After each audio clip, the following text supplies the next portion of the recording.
Ava Williams, une fillette de 9 ans, roulait dans son fauteuil roulant à travers la rue animée de la ville, son fauteuil orné d'autocollants colorés et de rubans reflétant son esprit vif et imaginatif. Son rire cristallin résonnait comme une mélodie alors qu'elle avançait aux côtés de ses deux amis, riant d'une blague que l'un d'eux venait de raconter. Son visage rayonnait d'une joie innocente qui faisait sourire tous ceux qui la croisaient, malgré les défis qu'elle devait affronter chaque jour. Ses amis poussaient leur vélo à côté d'elle et discutaient des moments amusants qu'ils avaient prévus pour l'après-midi. Les yeux d'Ava brillaient d'excitation alors qu'elle partageait son impatience de goûter une nouvelle saveur de glace dans la boutique au bout de la rue. La menthe chocolatée, c'est la meilleure, déclara Ava avec un sourire éclatant qui illuminait tout son visage. Seulement si tu aimes le goût du dentifrice dans ta glace, plaisanta l'un de ses amis. Le groupe éclata de rire à nouveau, leur voix s'élevant au-dessus du brouhaha de la ville. Pendant ce temps, l'agent Derek Foster se tenait à l'angle du trottoir, adossé à sa voiture de patrouille.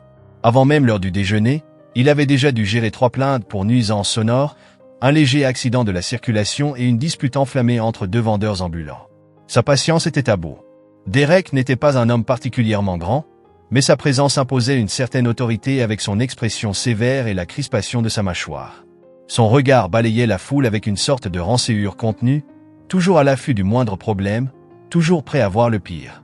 Aujourd'hui, tout semblait être une offense personnelle. Il transpirait sous son uniforme, la chaleur l'écrasant comme un poids, et son humeur était déjà bien entamée. Derek s'était toujours considéré comme un officier strict, qui ne tolère aucun désordre. Mais dernièrement, il était devenu autre chose. Plus prompt à la colère, plus lent à pardonner, et bien trop enclin à laisser ses frustrations prendre le dessus. Quand son regard tomba sur Ava et ses amis, il fronça les sourcils.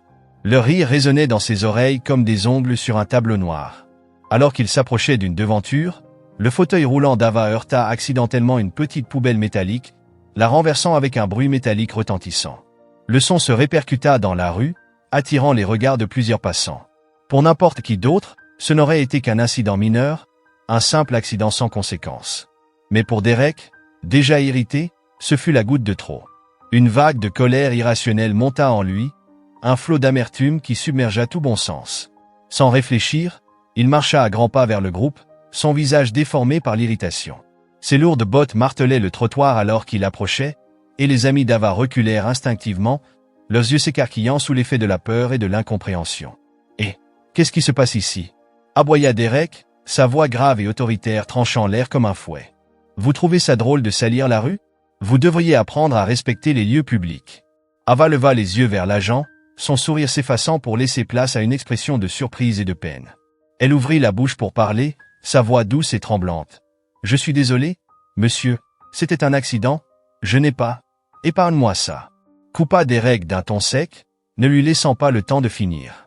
Ses yeux se plantèrent dans ceux d'Ava, remplis d'un mépris qu'aucun enfant ne devrait jamais avoir à affronter. Des gens comme toi doivent apprendre à se comporter. Puis, dans un instant de rage incontrôlée, Derek tendit la main et poussa violemment le fauteuil roulant d'Ava. Ce n'était pas un simple geste, mais un coup délibéré. Le fauteuil bascula en arrière, ses roues dérapant sur le bitume. Le petit corps d'Ava fut projeté sur le côté, et elle s'écrasa au sol, ses mains raclant le béton rugueux. Un silence choqué s'abattit sur la rue, comme si le monde entier s'était figé pour assimiler ce qui venait de se passer. Ava poussa un petit cri de douleur, plus de surprise que de véritable souffrance. Son visage se crispa sous l'effet du choc et de l'incompréhension. Ses amis restèrent figés, les yeux écarquillés par l'effroi et l'indignation. Ils n'en croyaient pas leurs yeux. Un adulte, un policier, qui venait de brutaliser une fillette en fauteuil roulant. Des murmures horrifiés parcoururent la foule. Il vient vraiment de pousser cette petite fille? Souffla quelqu'un à l'arrière. Une femme au premier rang sortit immédiatement son téléphone, ses doigts tremblants tandis qu'elle commençait à filmer. Mais enfin, c'est quoi votre problème? C'est juste une gamine, s'écria un homme dans la foule, la voix chargée de colère. Vous n'avez pas le droit de faire ça. Derek se retourna vers la foule grandissante, son visage rouge de fureur et d'embarras. Il ouvrit la bouche pour répondre, pour se justifier, mais aucun mot ne sortit. Il pouvait sentir tous ces regards braqués sur lui, chargés de jugement, le condamnant. Pour la première fois, une lueur de doute traversa son esprit. Mais elle fut vite écrasée sous le poids de son orgueil et de son obstination. « Occupez-vous de vos affaires », lança-t-il d'un ton dur et sans remords. Il redressa les épaules, tentant de retrouver contenance. Mais c'était trop tard. Les téléphones étaient braqués sur lui, capturant chaque instant, chaque expression, chaque excès. Et le mal était déjà fait. Chaque trace de cruauté sur son visage était visible. Les yeux d'Ava se remplirent de larmes alors qu'elle restait allongée sur le sol, regardant l'officier qui venait de lui faire du mal sans raison. Elle ne comprenait pas pourquoi cela arrivait. Tout ce qu'elle voulait, c'était passer une journée avec ses amis, se sentir normale et heureuse, ne serait-ce qu'un instant. Mais maintenant, elle ne ressentait plus que de la petitesse et de l'impuissance, allongée là, devant une foule d'inconnus. Derek recula d'un pas, sentant soudain le poids de ses actes s'abattre sur lui. Il n'avait pas voulu la pousser aussi fort. Il n'avait même pas voulu la pousser du tout, en réalité. Mais maintenant, c'était trop tard, et les regards autour de lui disaient tout ce qu'il avait besoin de savoir. Il avait franchi une ligne qu'il ne pourrait jamais effacer. Quelque part dans la foule, une voix s'éleva. « On ne va pas te laisser t'en tirer comme ça. » L'indignation se propagea parmi les spectateurs, qui commencèrent à murmurer en accord. Des gens prenaient des photos, enregistraient des vidéos et postaient déjà l'incident en ligne, leurs doigts s'activant fébrilement sur leurs écrans. Les amis d'Ava se précipitèrent à ses côtés, l'aidant à se remettre dans son fauteuil roulant. « Ça va, Ava ?» demanda l'un d'eux, la voix étranglée par l'émotion.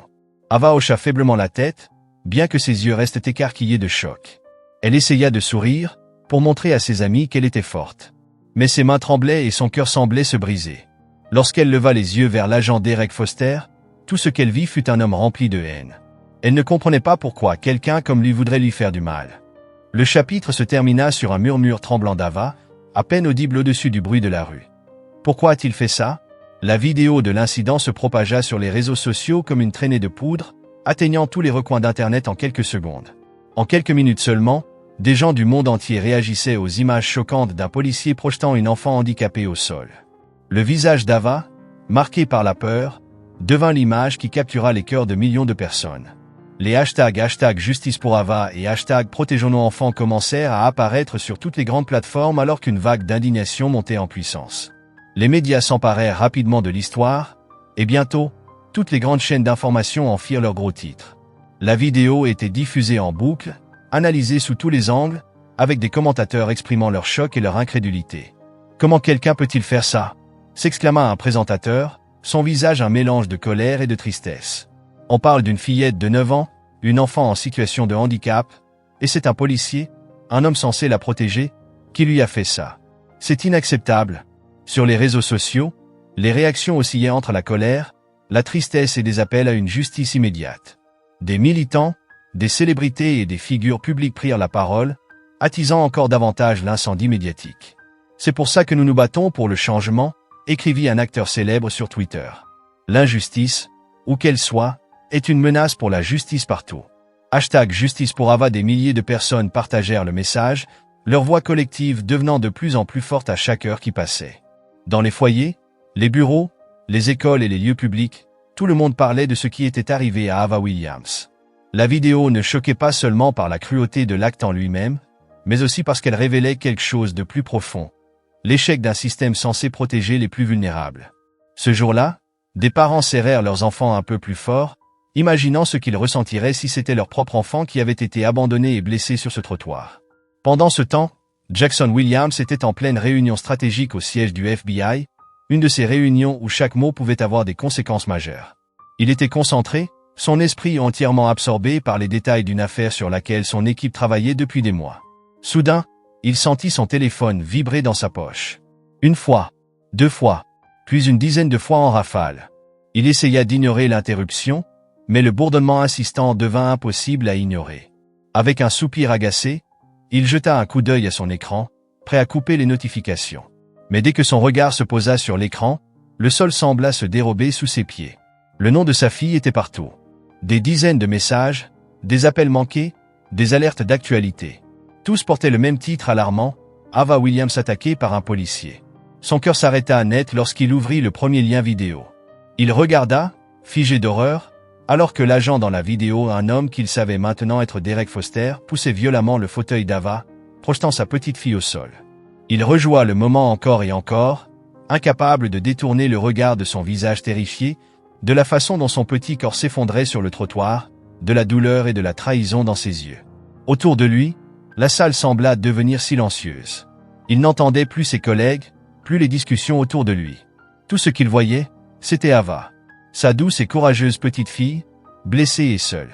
Les poings de Jackson se serrèrent, ses jointures blanchissant sous la pression. Une vague de rage et de douleur monta en lui, plus forte que tout ce qu'il avait ressenti auparavant. Une colère comme il n'en avait jamais ressenti auparavant déferla sur lui. « Jackson, tu es avec nous ?» demanda l'un de ses collègues, remarquant soudain le changement dans son expression. « Urgence familiale ?» parvint-il à dire, sa voix serrée par une fureur contenue. « Je dois y aller, maintenant. » Sans attendre de réponse, il attrapa son manteau et quitta la pièce à grandes enjambées, son visage figé dans une détermination glaciale. Le poids de son rôle d'agent du FBI avait toujours exigé son attention totale, mais à cet instant précis, plus rien ne comptait en dehors d'Ava. Alors qu'il conduisait à toute vitesse à travers les rues bondées de la ville, son esprit s'emballa. Des pensées de sa fille l'assaillirent, son rire, son courage, la manière dont elle trouvait toujours le moyen de voir le bon côté des choses, même face aux défis que la vie lui imposait. Comment quelqu'un pouvait-il la regarder et voir autre chose qu'une fillette incroyablement forte et courageuse? Comment quelqu'un, un policier, en plus pouvait-il la voir comme une cible? Ses mains se crispèrent sur le volant, ses jointures devenant blanches sous la pression. En toutes ces années au service du public, Jackson avait été confronté à la noirceur du monde. Il avait fait face à des criminels, affronté des dangers, mais rien ne l'avait préparé à la rage et à l'impuissance qu'il ressentait à cet instant. C'était une douleur différente, une douleur qui le rongeait de l'intérieur. Sa fille avait été blessée. Elle était devenue la victime de la haine et de l'ignorance de quelqu'un d'autre. Pendant ce temps, dans les rues, la réaction face à la vidéo ne cessait de croître. Les protestataires commencèrent à se rassembler sur les lieux de l'incident, brandissant des pancartes où l'on pouvait lire « Justice pour Ava » et « Stop aux violences policières ». Leur voix résonnait dans la ville, une clameur d'indignation et d'exigence de changement. Des inconnus, qui n'avaient jamais rencontré Ava, ressentaient un lien profond avec sa douleur. Leur empathie les poussait à s'élever contre l'injustice qu'ils avaient vue. Au sein du département de police, les répercussions furent immédiates. Le nom de l'agent Derek Foster était sur toutes les chaînes d'information. Ses supérieurs étaient submergés d'appels exigeant son renvoi. Le chef de la police, sous une pression intense, n'eut d'autre choix que de publier un communiqué. « Nous menons une enquête complète et approfondie sur l'incident impliquant l'agent Foster et mademoiselle Ava Williams », déclara-t-il d'un ton grave. « Soyons clairs, il n'y a pas de place, dans notre service, pour ceux qui ne respectent pas les normes les plus élevées de professionnalisme et de respect envers tous, sans distinction de milieu ou de capacité. » Derek Foster regardait les informations défiler depuis son salon. L'éclat froid de la télévision illuminait son visage. Son téléphone ne cessait de vibrer.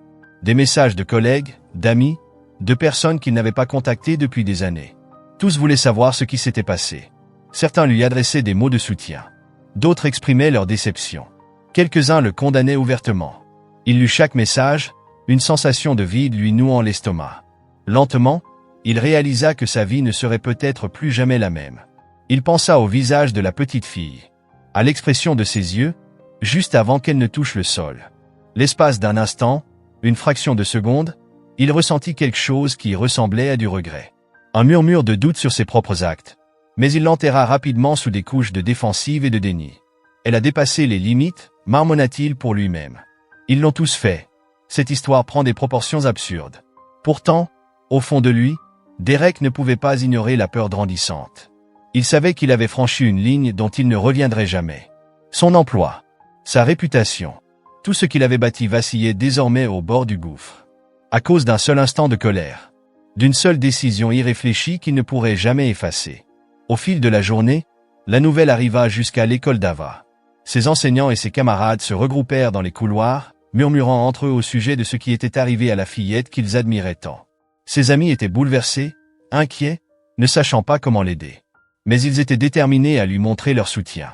L'école organisa la création d'une carte pour Ava, et bientôt, elle fut remplie de messages de ses camarades. Chaque mot était une promesse de réconfort et d'amour. « Ava, tu es la personne la plus forte que je connaisse. Ne les laisse pas t'atteindre. On est tous là pour toi, Ava. Tu n'es pas seul. » Les messages affluaient, formant une mosaïque d'espoir et de solidarité, en contraste frappant avec la cruauté qu'Ava avait subie.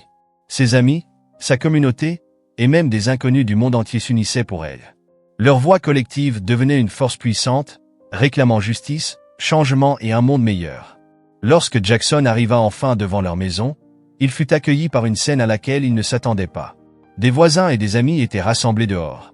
Leurs visages reflétaient une profonde tristesse mêlée à une détermination inébranlable. Ils se tenaient droit, les bras croisés, la tête haute. Et lorsqu'ils aperçurent Jackson, ils s'écartèrent lentement, lui laissant le passage, tout en lui adressant des mots de soutien. « On est avec toi, Jackson, » dit un homme, lui posant une main ferme sur l'épaule. « On est tous avec Ava. Quoi que tu aies besoin, on est là. » Jackson hocha la tête, incapable de parler. Sa gorge était serrée par l'émotion. Il tenta un sourire, mais celui-ci était empreint de la douleur d'un père qui venait de voir sa fille blessée par un monde qu'il avait toujours essayé de protéger.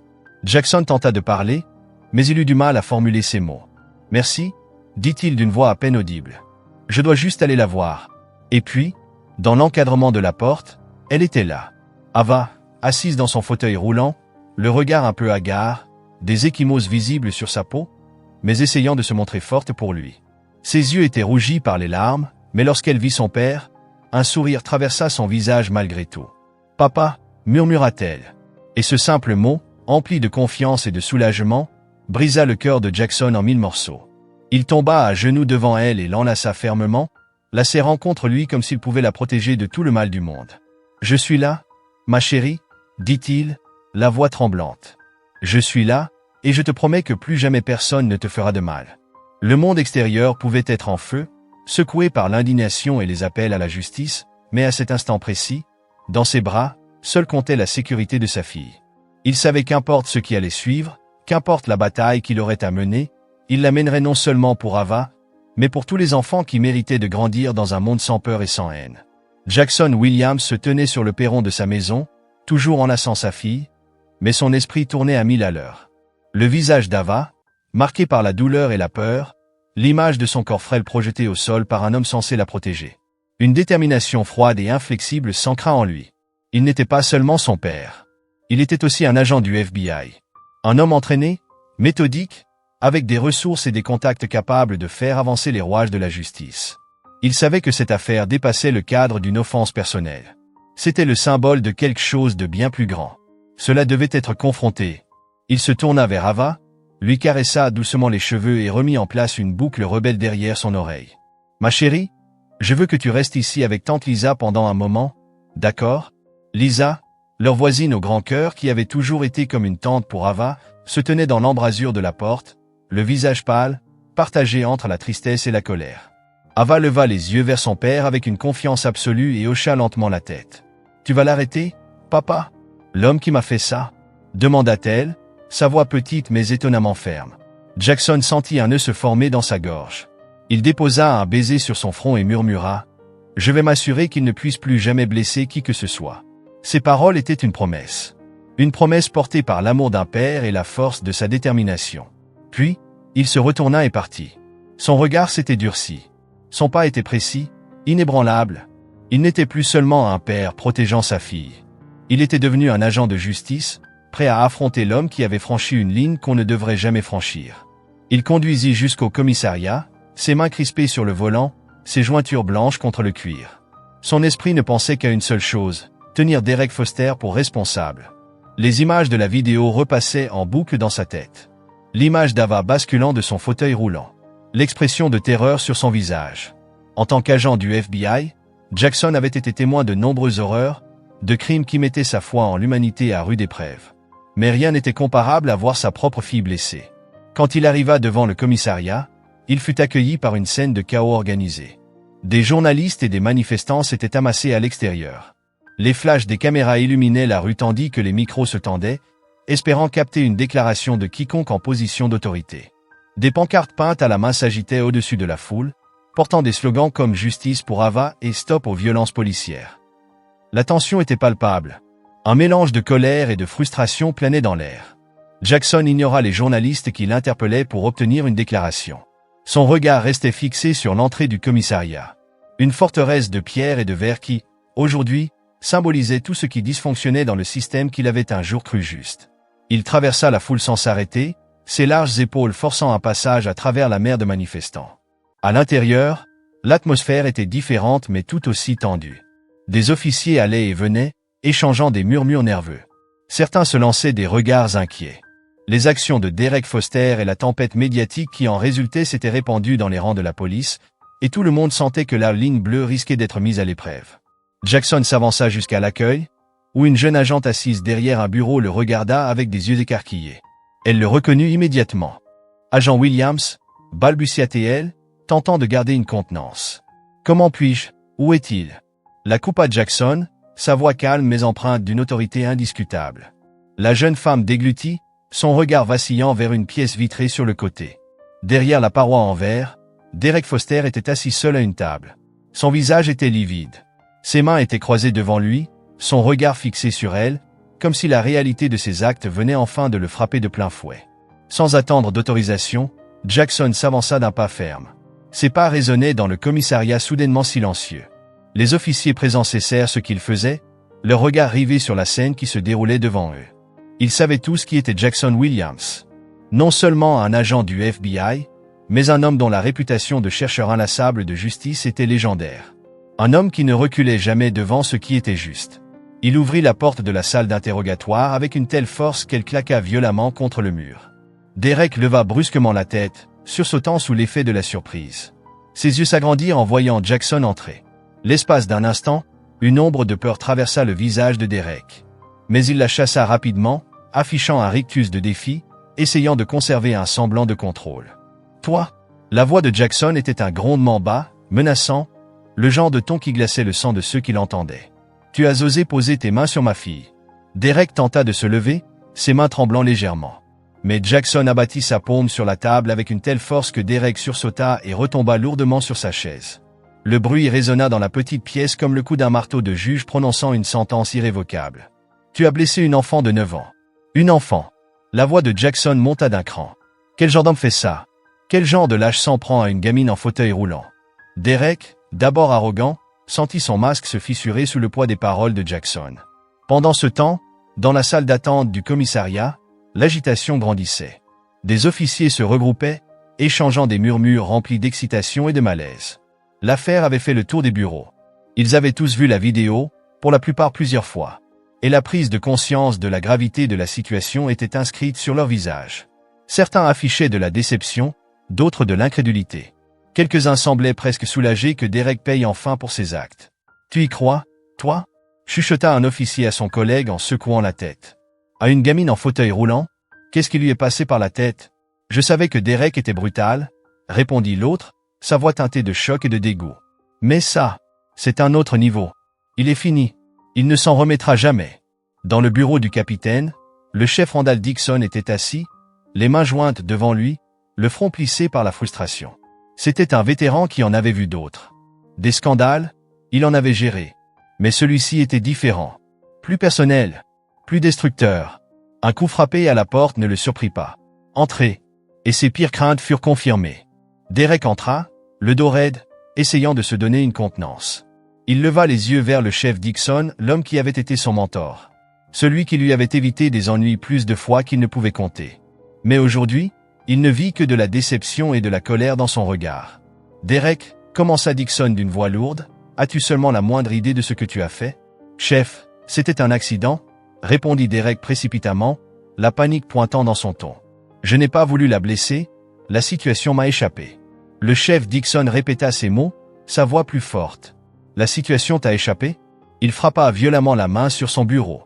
Derek sursauta. « Tu as agressé une fillette de 9 ans en plein jour. » Et pour ne rien arranger, Dixon le fixa d'un regard perçant. Cette fille est la fille d'un agent du FBI. Un homme qui a le pouvoir et l'influence nécessaires pour que tu sois tenu responsable de chaque seconde de ce désastre. Derek ouvrit la bouche pour protester, tenter de se défendre.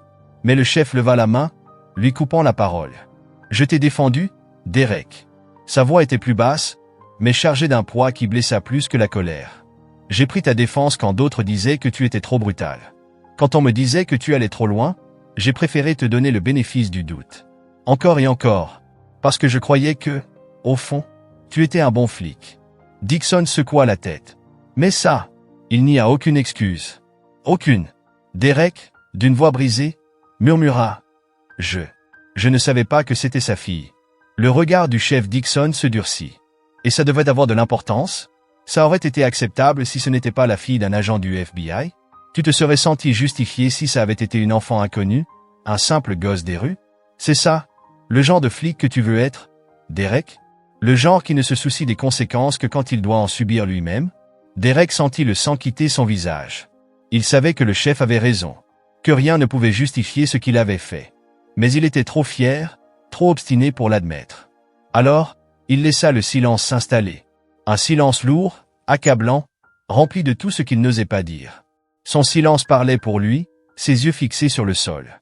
Le chef Dixon poussa un long soupir, puis s'adossa à son fauteuil. « Tu es suspendu, Derek » déclara-t-il enfin. Avec effet immédiat, en attendant le résultat de l'enquête. Il marqua une pause avant d'ajouter, plus fermement, « Remets-moi ton insigne et ton arme. » Maintenant. Les mots frappèrent Derek comme un coup physique, leur poids s'enfonçant lentement dans sa poitrine. Presque mécaniquement, il porta la main à sa ceinture, détacha son insigne avec un clic métallique qui résonna dans la pièce et le déposa sur le bureau du chef. Son arme suivit. Le métal froid semblait plus lourd que jamais dans sa main. « Rentre chez toi, Derek » dit le chef Dixon, sans méchanceté, mais sans indulgence non plus. Il croisa les bras, son regard plus fatigué qu'en colère. « Et prie pour que ce soit la dernière fois que tu te retrouves dans une situation comme celle-ci. Parce que là, ta carrière, ta vie telle que tu la connais, elle ne tient plus qu'à un fil. » Derek hocha la tête, hébété, ses mains tremblant légèrement alors qu'il se tournait pour partir. Le trajet à travers le commissariat ressemblait à une marche de la honte. Ses collègues le regardaient passer, leurs expressions mêlées de pitié, de mépris et d'autres choses. Quelque chose qu'ils n'arrivaient pas à identifier, mais qui ressemblait à du soulagement. Comme s'ils étaient contents que ce soit lui et pas eux. Dès qu'il mit un pied dehors, un mur de flash et de voix chaotiques l'aveugla. Les journalistes étaient là, prêts à l'assaillir. Les questions fusaient, implacables et sans pitié. « Officier Foster, avez-vous un commentaire sur l'incident avec Ava Williams? Pourquoi avez-vous attaqué une enfant handicapée? Pensez-vous mériter d'être renvoyé pour vos actes ?» Derek baissa la tête, serrant les dents, se frayant un chemin à travers la foule de reporters. Lui, qui autrefois imposait le respect, semblait rétrécir sous le poids des regards et des caméras. Son visage était livide, tiré. Il voulait crier, se défendre, leur dire qu'il ne comprenait pas ce que c'était d'être à sa place. Mais il savait qu'aucune explication ne suffirait. Tout ce qu'il dirait ne ferait qu'aggraver les choses. Lorsqu'il atteignit enfin sa voiture, Derek s'effondra sur le siège, les mains crispées sur le volant. Ses jointures blanchirent sous la pression. Il fixa droit devant lui, son esprit en ébullition, rejouant l'incident encore et encore. Il était furieux. Furieux contre le monde. Furieux contre les médias. Furieux contre Jackson Williams. Mais surtout furieux contre lui-même. De retour chez lui, il entra dans son appartement presque vide, où le silence lui sembla assourdissant. Les murs lui donnaient l'impression de se refermer sur lui, l'enveloppant dans un vide oppressant. Il jeta son blouson sur le canapé et se mit à faire les 100 pas, marmonnant pour lui-même. Le poids de ce qu'il avait fait, de ce qu'il était devenu, s'abattit sur lui comme une chape de plomb. Il alluma la télévision, cherchant désespérément à étouffer ses pensées. Mais chaîne après chaîne, l'écran ne montrait que ça. Lui, poussant Ava Williams de son fauteuil roulant. Encore. Et encore. Puis, les interviews de son père, Jackson Williams, le regard sombre, déterminé. Il n'y avait pas d'échappatoire. Où qu'il pose les yeux, il voyait la colère du monde s'abattre sur lui. Sur un plateau télé, des experts disséquaient ses actes, leur voix remplie de dégoût. C'est précisément ce genre de comportement qui montre pourquoi nous avons besoin d'une réforme de la police, déclara un commentateur. Ce n'est pas juste un incident isolé, c'est le symptôme d'un problème plus profond, l'abus systémique de pouvoir et la discrimination au sein des forces de l'ordre. Les actes de Foster sont indéfendables, ajouta un autre. Il n'y a aucune circonstance qui justifie d'agresser une enfant, et encore moins une enfant handicapée. Et le pire, c'est qu'il l'a fait en plein jour, devant des témoins, sans une once d'hésitation. Derek sentit une bouffée de rage monter en lui. Il voulait protester, hurler qu'il ne comprenait rien, qu'il ne savait pas ce que c'était d'être sur le terrain, face à la pire facette de l'humanité. Mais d'alors, il se souvint du regard d'Ava, de la terreur dans ses yeux lorsqu'elle est tombée, de ses amis, figés sous le choc, incapables de comprendre pourquoi un adulte, un policier, avait fait ça. Et il sut. Aucune colère, aucun mensonge, aucune excuse ne pourrait effacer ce qu'il avait fait. Son téléphone vibra sur la table, le tirant de ses pensées. Lorsqu'il le prit, il vit des dizaines de messages. Certains venaient de collègues, d'amis, de membres de sa famille. Ils oscillaient entre un soutien prudent et une condamnation directe. « Je suis désolé, mec. J'arrive pas à croire que ça te soit arrivé. Derek, qu'est-ce que tu avais en tête ?» Mais celui qui lui fit le plus mal était celui de sa mère. 2 simples mots, Appelle-moi. Derek fixa l'écran, sa vision légèrement floue. Que pouvait-il bien lui dire? Comment expliquer les choix qu'il avait faits? La trajectoire qu'il avait menée là? Il s'était toujours vu comme un homme bien, un flic dur mais juste. Mais maintenant, dépouillé de son insigne, de son pouvoir et de sa raison d'être, il n'en était plus si sûr. Il s'affaissa sur son canapé, la pièce plongée dans une pénombre oppressante. Le bruit du monde extérieur devint de plus en plus lointain. Et pour la première fois depuis longtemps, Derek Foster se sentit totalement seul. Et complètement perdu. Ava Williams était allongée sur son lit, son corps endolori et son esprit rejouant encore et encore les événements de la journée. La maison était plus silencieuse que d'habitude, ce silence pesant qui suit une tempête. À côté d'elle, son fauteuil roulant, légèrement abîmé là où il avait heurté le sol, restait un rappel muet de la douleur qu'elle avait subie. Elle fixait le plafond, ses grands yeux bruns emplis de confusion et de tristesse. Une expression qu'aucun enfant ne devrait jamais porter. Derrière sa porte, elle entendit le murmure des voix. Son père, Jackson, parlait avec tante Lisa dans le couloir. Leurs mots étaient étouffés, mais Ava pouvait deviner l'inquiétude dans la voix de son père. Il essayait de parler calmement, de rester fort pour elle. Mais elle savait qu'il était aussi bouleversé qu'elle. Peut-être même plus. Elle ferma les yeux un instant, essayant de se convaincre d'être courageuse. De ne pas pleurer. La porte grinça doucement, puis Jackson entra dans la chambre. Son visage s'adoucit en la voyant allongée là. Son cœur se brisa encore un peu plus. Sa petite fille, si frêle, si vulnérable. Il traversa la pièce en quelques pas et s'assit sur le bord du lit. D'un geste tendre, il essuya une larme sur sa joue, un geste rempli de cette douceur qu'un parent seul peut avoir. « Et, petite guerrière, dit-il, essayant d'insuffler un peu de légèreté à sa voix. « Comment tu tiens le coup ?» Ava lui offrit un petit sourire, mais il ne parvint pas à atteindre ses yeux. Elle essayait d'être forte, d'être courageuse, comme il lui avait toujours appris à l'être. Mais la journée avait laissé des traces sur elle. « Ça va, papa ?» murmura-t-elle. « C'est juste que, ça a vraiment fait mal. » Elle baissa les yeux et posa sa petite main sur sa poitrine, juste au-dessus de son cœur. « Pas seulement mon corps. Ici aussi. » Puis, dans un murmure brisé, elle demanda « Pourquoi il m'a fait ça ?» Jackson sentit un nœud se former dans sa gorge. Ses mains tremblèrent légèrement alors qu'il prenait la sienne dans la sienne. Comment pouvait-il lui expliquer? Comment pouvait-il résumer la haine et les préjugés à une fillette de 9 ans? Comment pouvait-il donner du sens à quelque chose qui n'en avait aucun? Il prit une profonde inspiration et dit « Parfois, les gens font des choses qui n'ont aucun sens, Ava. Ils blessent les autres à cause de ce qu'ils ont dans leur propre cœur. Pas à cause de toi. Pas à cause de quelque chose que tu as fait. » Il serra un peu plus sa main. Cet officier, il avait tort. Ce qu'il a fait était horrible, mais ce n'est pas ta faute. Pas du tout. Ava hocha la tête, clignant des yeux pour refouler ses larmes. J'ai essayé d'être gentille avec lui, papa. Sa voix se brisa légèrement. Je lui ai dit que j'étais désolé, et il m'a quand même poussé. Je ne comprends pas. Ses petites mains se crispèrent sur la couverture. Je croyais que les policiers étaient censés nous aider. Jackson sentit son cœur se fissurer un peu plus. C'était ça, le pire, la perte de son innocence. Ce moment où sa fille comprenait que le monde n'était pas toujours juste. Que tout le monde ne la verrait pas comme lui la voyait.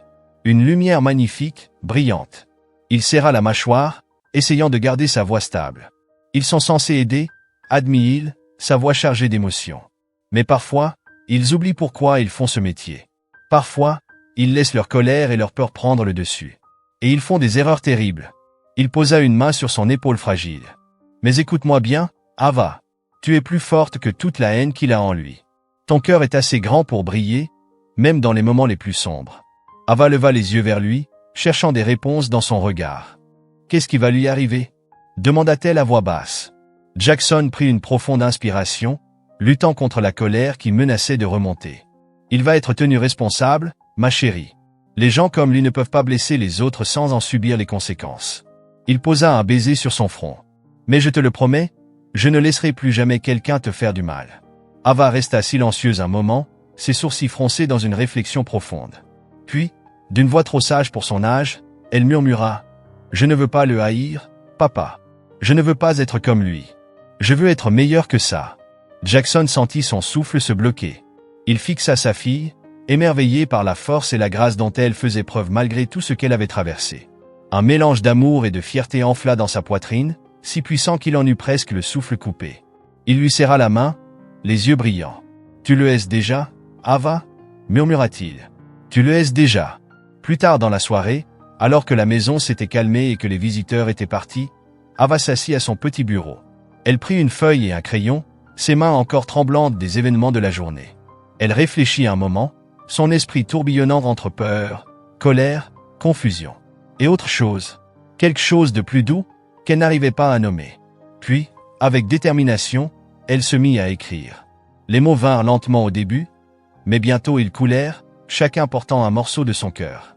« Cher officier Foster, aujourd'hui, vous m'avez blessé. Vous m'avez poussé hors de mon fauteuil roulant et vous m'avez fait me sentir petite et effrayée. Je ne sais pas pourquoi vous avez fait ça. Je ne sais pas pourquoi vous m'avez regardé comme si je n'étais pas une personne. Comme si je ne comptais pas.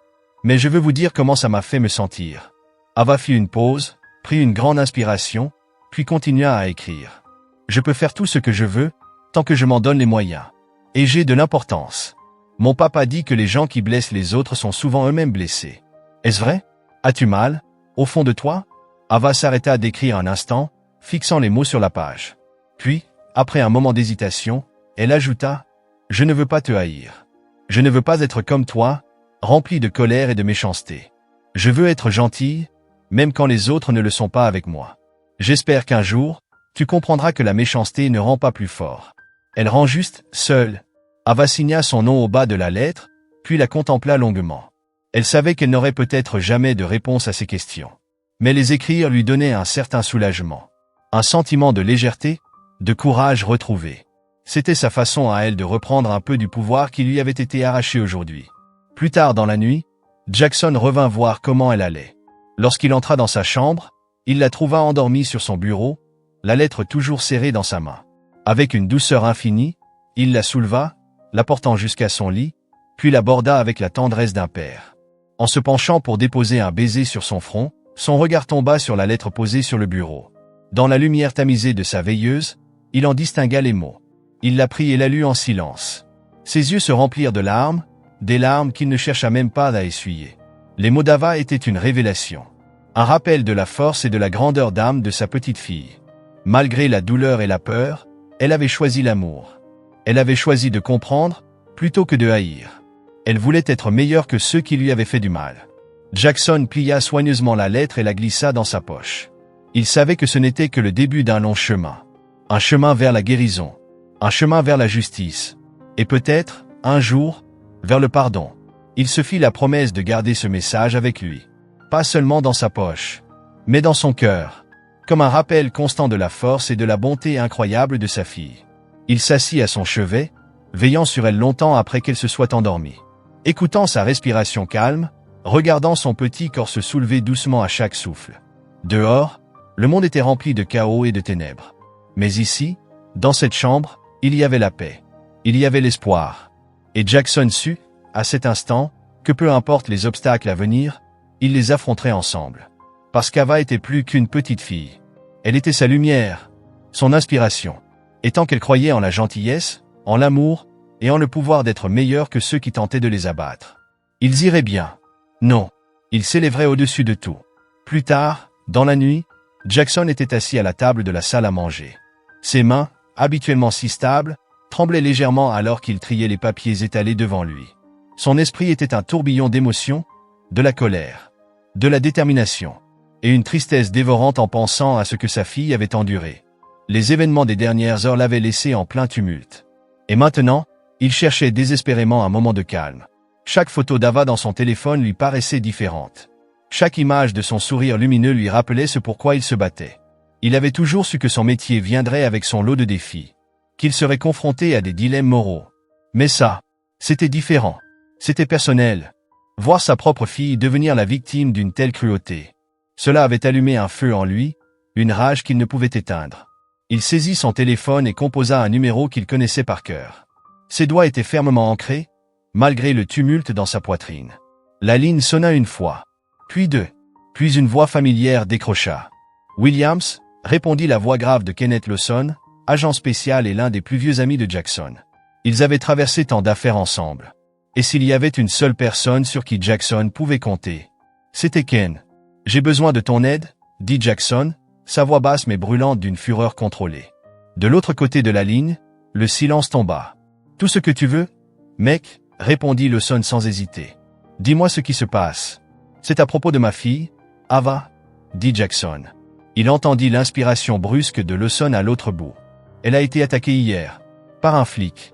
Ce type, Derek Foster, il l'a poussée hors de son fauteuil roulant. Et je veux m'assurer qu'il ne s'en tire pas. » Le silence fut suivi d'un juron étouffé. « Putain, Jackson !» La voix de Lawson était tendue, incrédule. « Ava? La petite Ava? Qui ferait une chose pareille à une gamine en fauteuil roulant ?» Jackson serra les mâchoires. « Quelqu'un qui ne s'en sortira pas. Je vais porter plainte officiellement. Je vais exiger des charges contre lui. Et je veux une enquête complète sur ce type. S'il a d'autres cadavres dans son placard, je veux tout savoir. » Il y eut une brève pause. Puis Lawson répondit, sans la moindre hésitation. « Considère que c'est fait. Je vais fouiller dans tout ce qu'on a sur lui. Je vais passer des appels. S'il a déjà eu des plaintes ou des dossiers pour mauvaise conduite, on va les mettre en lumière. Ce type va faire face à toutes les conséquences de ses actes. »« Merci, Ken, » dit Jackson, sa voix s'adoucissant légèrement. « Ça signifie plus que tu ne le crois. »« Tout pour Ava ?» répondit fermement Lawson. « Et pour toi aussi. Je te tiens au courant. » Lorsque Jackson raccrocha, il sentit un léger soulagement s'installer en lui. Il savait qu'il faisait ce qu'il fallait pour obtenir justice pour Ava, pour s'assurer que Derek Foster soit tenu responsable. Mais alors qu'il restait assis dans le silence de la salle à manger, une autre décision pesait sur lui. Une décision qui le tiraillait de l'intérieur. Une partie de lui voulait déchaîner toute la puissance de son poste d'agent du FBI. Utiliser toutes ses ressources pour détruire la vie de Derek Foster. Lui faire ressentir la même douleur, la même humiliation qu'il avait infligée à Ava. Lui montrer ce que cela signifiait de s'en prendre à sa famille. Faire en sorte qu'il ne puisse plus jamais blesser qui que ce soit. Mais alors, il repensa aux mots d'Ava. Sa petite voix, lui demandant de ne pas haïr. De ne pas devenir comme cet homme. Il ferma les yeux, laissant ses pensées tourbillonner autour de ces mots. La lettre d'Ava avait été une révélation. Un rappel puissant que la vengeance n'était pas toujours la réponse. Que parfois, la chose la plus difficile à faire était aussi la bonne. Choisir la justice plutôt que la vengeance. Jackson attrapa un stylo et commença à écrire. Sa plainte officielle, détaillant chaque aspect de l'incident. Chaque fait qui pourrait solidifier son dossier. Il décrivit la brutalité des actions de Derek Foster. L'usage de la force injustifiée contre sa fille. Le mépris total pour son humanité. Au fur et à mesure qu'il écrivait, son objectif se cristallisait. Ce n'était plus seulement à propos de Derek Foster. C'était pour s'assurer qu'aucun autre enfant, qu'aucun autre parent ne traverse ce qu'ils avaient traversé. Les heures passèrent. Jackson ne relâcha pas son attention une seule seconde. Lorsqu'il eut fini, il envoya sa plainte complète à la division des affaires internes. Il veilla à ce qu'elle soit suffisamment détaillée pour déclencher immédiatement une enquête. Il savait que la justice pouvait être lente, mais il ferait tout pour qu'elle avance. Il irait jusqu'au bout. Lorsqu'il eut enfin envoyé les documents, Jackson s'affala dans sa chaise. Il passa les mains sur son visage, exténué. Il était émotionnellement vidé. Mais une flamme brûlait encore en lui. Une détermination inébranlable. Il se leva, étira ses muscles fatigués, puis se dirigea vers la chambre d'Ava. La douce lumière de la veilleuse baignait la pièce d'une lueur apaisante. Sur les murs, des dessins et des affiches de ses super-héroïnes préférées. Des femmes fortes, des figures de justice et de courage. Ava dormait paisiblement, son visage calme et serein. Un ourson en peluche serré contre sa poitrine. Jackson resta là un moment, à l'observer. Un petit sourire triste se dessina sur son visage. Il s'agenouilla près du lit et murmura. « Je fais ça pour toi, Ava. Parce que tu mérites de grandir dans un monde qui te voit pour l'incroyable personne que tu es. Un monde qui respecte ta gentillesse et ta force. Et je te promets de faire tout mon possible pour que ce monde soit meilleur qu'il ne l'était hier. » Ava remua légèrement, ouvrant les yeux à moitié. Elle vit son père à côté d'elle et, dans un murmure endormi, elle tendit la main vers son visage. « Papa, tu vas bien ?» Jackson prit sa petite main dans la sienne et y déposa un baiser. « Je vais bien, ma chérie. Je voulais juste m'assurer que tu sois en sécurité. Je te promets que tout ira bien. » Ava cligna des yeux, pleine de confiance. « Je sais, papa, » chuchota-t-elle. « Tu rends toujours les choses justes. » Le cœur de Jackson se serra de fierté. La foi d'Ava en lui. C'était ce qui le poussait à avancer. Il tira la couverture sur elle et déposa un baiser sur son front. « Bonne nuit, ma petite guerrière. Repose-toi. Demain est un nouveau jour. » En quittant la pièce, Jackson savait qu'Ava lui avait donné la force dont il avait besoin. La force de mener le bon combat. Pas seulement pour elle. Pour tous les enfants. Il devait transformer cette douleur, cette colère, en quelque chose de constructif. Quelque chose qui provoquerait un vrai changement. Le lendemain matin, Jackson convoqua une conférence de presse. Les médias tournaient déjà autour de lui, attendant ses moindres mots. Ils étaient affamés. Un haut responsable du FBI dont la fille était devenue le visage de la colère d'une nation.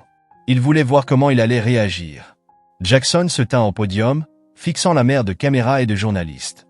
Il pouvait voir leurs attentes, leur curiosité, leur espoir. Il voulait savoir quel genre d'homme il était. S'il répondrait à l'agression de sa fille par la rage, ou par quelque chose de plus grand. Il prit une profonde inspiration, puis il parla. « Bonjour ». Sa voix était calme, mais empreinte de l'autorité d'un homme qui avait déjà traversé des tempêtes. « Hier, ma fille Ava a été agressée par un policier. Un acte de brutalité insensé qui n'a pas sa place dans notre société. Je suis ici aujourd'hui, non seulement en tant que son père. » Il marqua une pause, laissa ses mots s'imprégner. Les caméras cliquetaient, mais aussi en tant qu'homme qui croit en la justice et en la responsabilité. La salle devint silencieuse, suspendue à chacune de ses paroles. Les actions de l'agent Derek Foster ne représentent pas seulement un manquement à son devoir en tant que policier. Elles sont le symptôme d'un système qui a échoué à protéger nos citoyens les plus vulnérables. Je dépose une plainte officielle contre lui et j'exige une enquête complète sur sa conduite. Nous devons savoir si cet incident est un cas isolé ou s'il fait partie d'un schéma plus large d'abus de pouvoir. La foule resta silencieuse, suspendue à chacune de ses paroles. Le poids de la situation s'abattit sur eux comme une chape de plomb. Les yeux de Jackson étaient ardents, sa voix inébranlable alors qu'il poursuivait. Mais il ne s'agit pas seulement de punition. Il s'agit de changement. Il s'agit de s'assurer qu'aucun enfant n'ait à ressentir la douleur que ma fille a ressentie. De créer une société où nos enfants sont en sécurité. Où ils sont traités avec la dignité et le respect qu'ils méritent, peu importe qui ils sont ou d'où ils viennent. Il marqua une pause. Puis, sa voix se raffermit encore. Je crois en la justice. Mais je crois aussi en la rédemption. Et j'espère que l'agent Foster prendra cette opportunité pour réfléchir à ses actes. Pour comprendre le mal qu'il a causé. Et pour s'engager à devenir un meilleur homme. Un homme qui utilise sa position non pas pour blesser, mais pour aider. Pour protéger. Pour servir. Jackson recula d'un pas du podium, laissant les flashs des caméras illuminer son visage. Les reporters l'assaillaient de questions. Mais il avait dit ce qu'il devait dire. Maintenant, ce seraient ses actions qui parleraient plus fort que ses mots. Il savait que ce combat était loin d'être terminé. Que le chemin serait long, semé d'embûches. Mais il savait aussi qu'il avait quelque chose de plus fort que la colère pour le guider. Il avait un but. Il avait la force d'Ava. Et il avait la promesse qu'il lui avait faite. Alors qu'il quittait la conférence de presse, son téléphone vibra. Un message de Lawson. « On a un dossier sur Foster. Tu vas vouloir voir ça. » Il semblerait que ce ne soit pas la première fois qu'il dépasse les limites. Les yeux de Jackson se plissèrent alors qu'il lisait ces mots. Un sentiment de satisfaction sombre s'empara de lui. Il savait que la bataille pour la justice d'Ava ne faisait que commencer. Mais il était prêt. Il avait la vérité de son côté. Et il avait la conviction absolue que des gens bons, unis, pouvaient changer le monde. Un pas à la fois. Une affaire à la fois. Un acte de courage à la fois. Alors qu'il rentrait chez lui, vers la petite fille qui croyait en la gentillesse, en le pardon et en la force d'être meilleur, Jackson Williams savait que peu importe l'obscurité de la nuit, l'aube allait venir. Et avec elle, la lumière qu'Ava avait apportée dans sa vie brillerait plus fort que jamais. De l'autre côté de la ville, Derek Foster était assis dans son appartement faiblement éclairé. Les murs se refermaient sur lui, semblables à une cage. Le silence l'oppressait, seulement brisé par le bourdonnement du réfrigérateur et les bruits lointains du trafic. Il fixait l'écran de télévision, où défilaient sans fin les reportages sur l'incident qui avait bouleversé sa vie.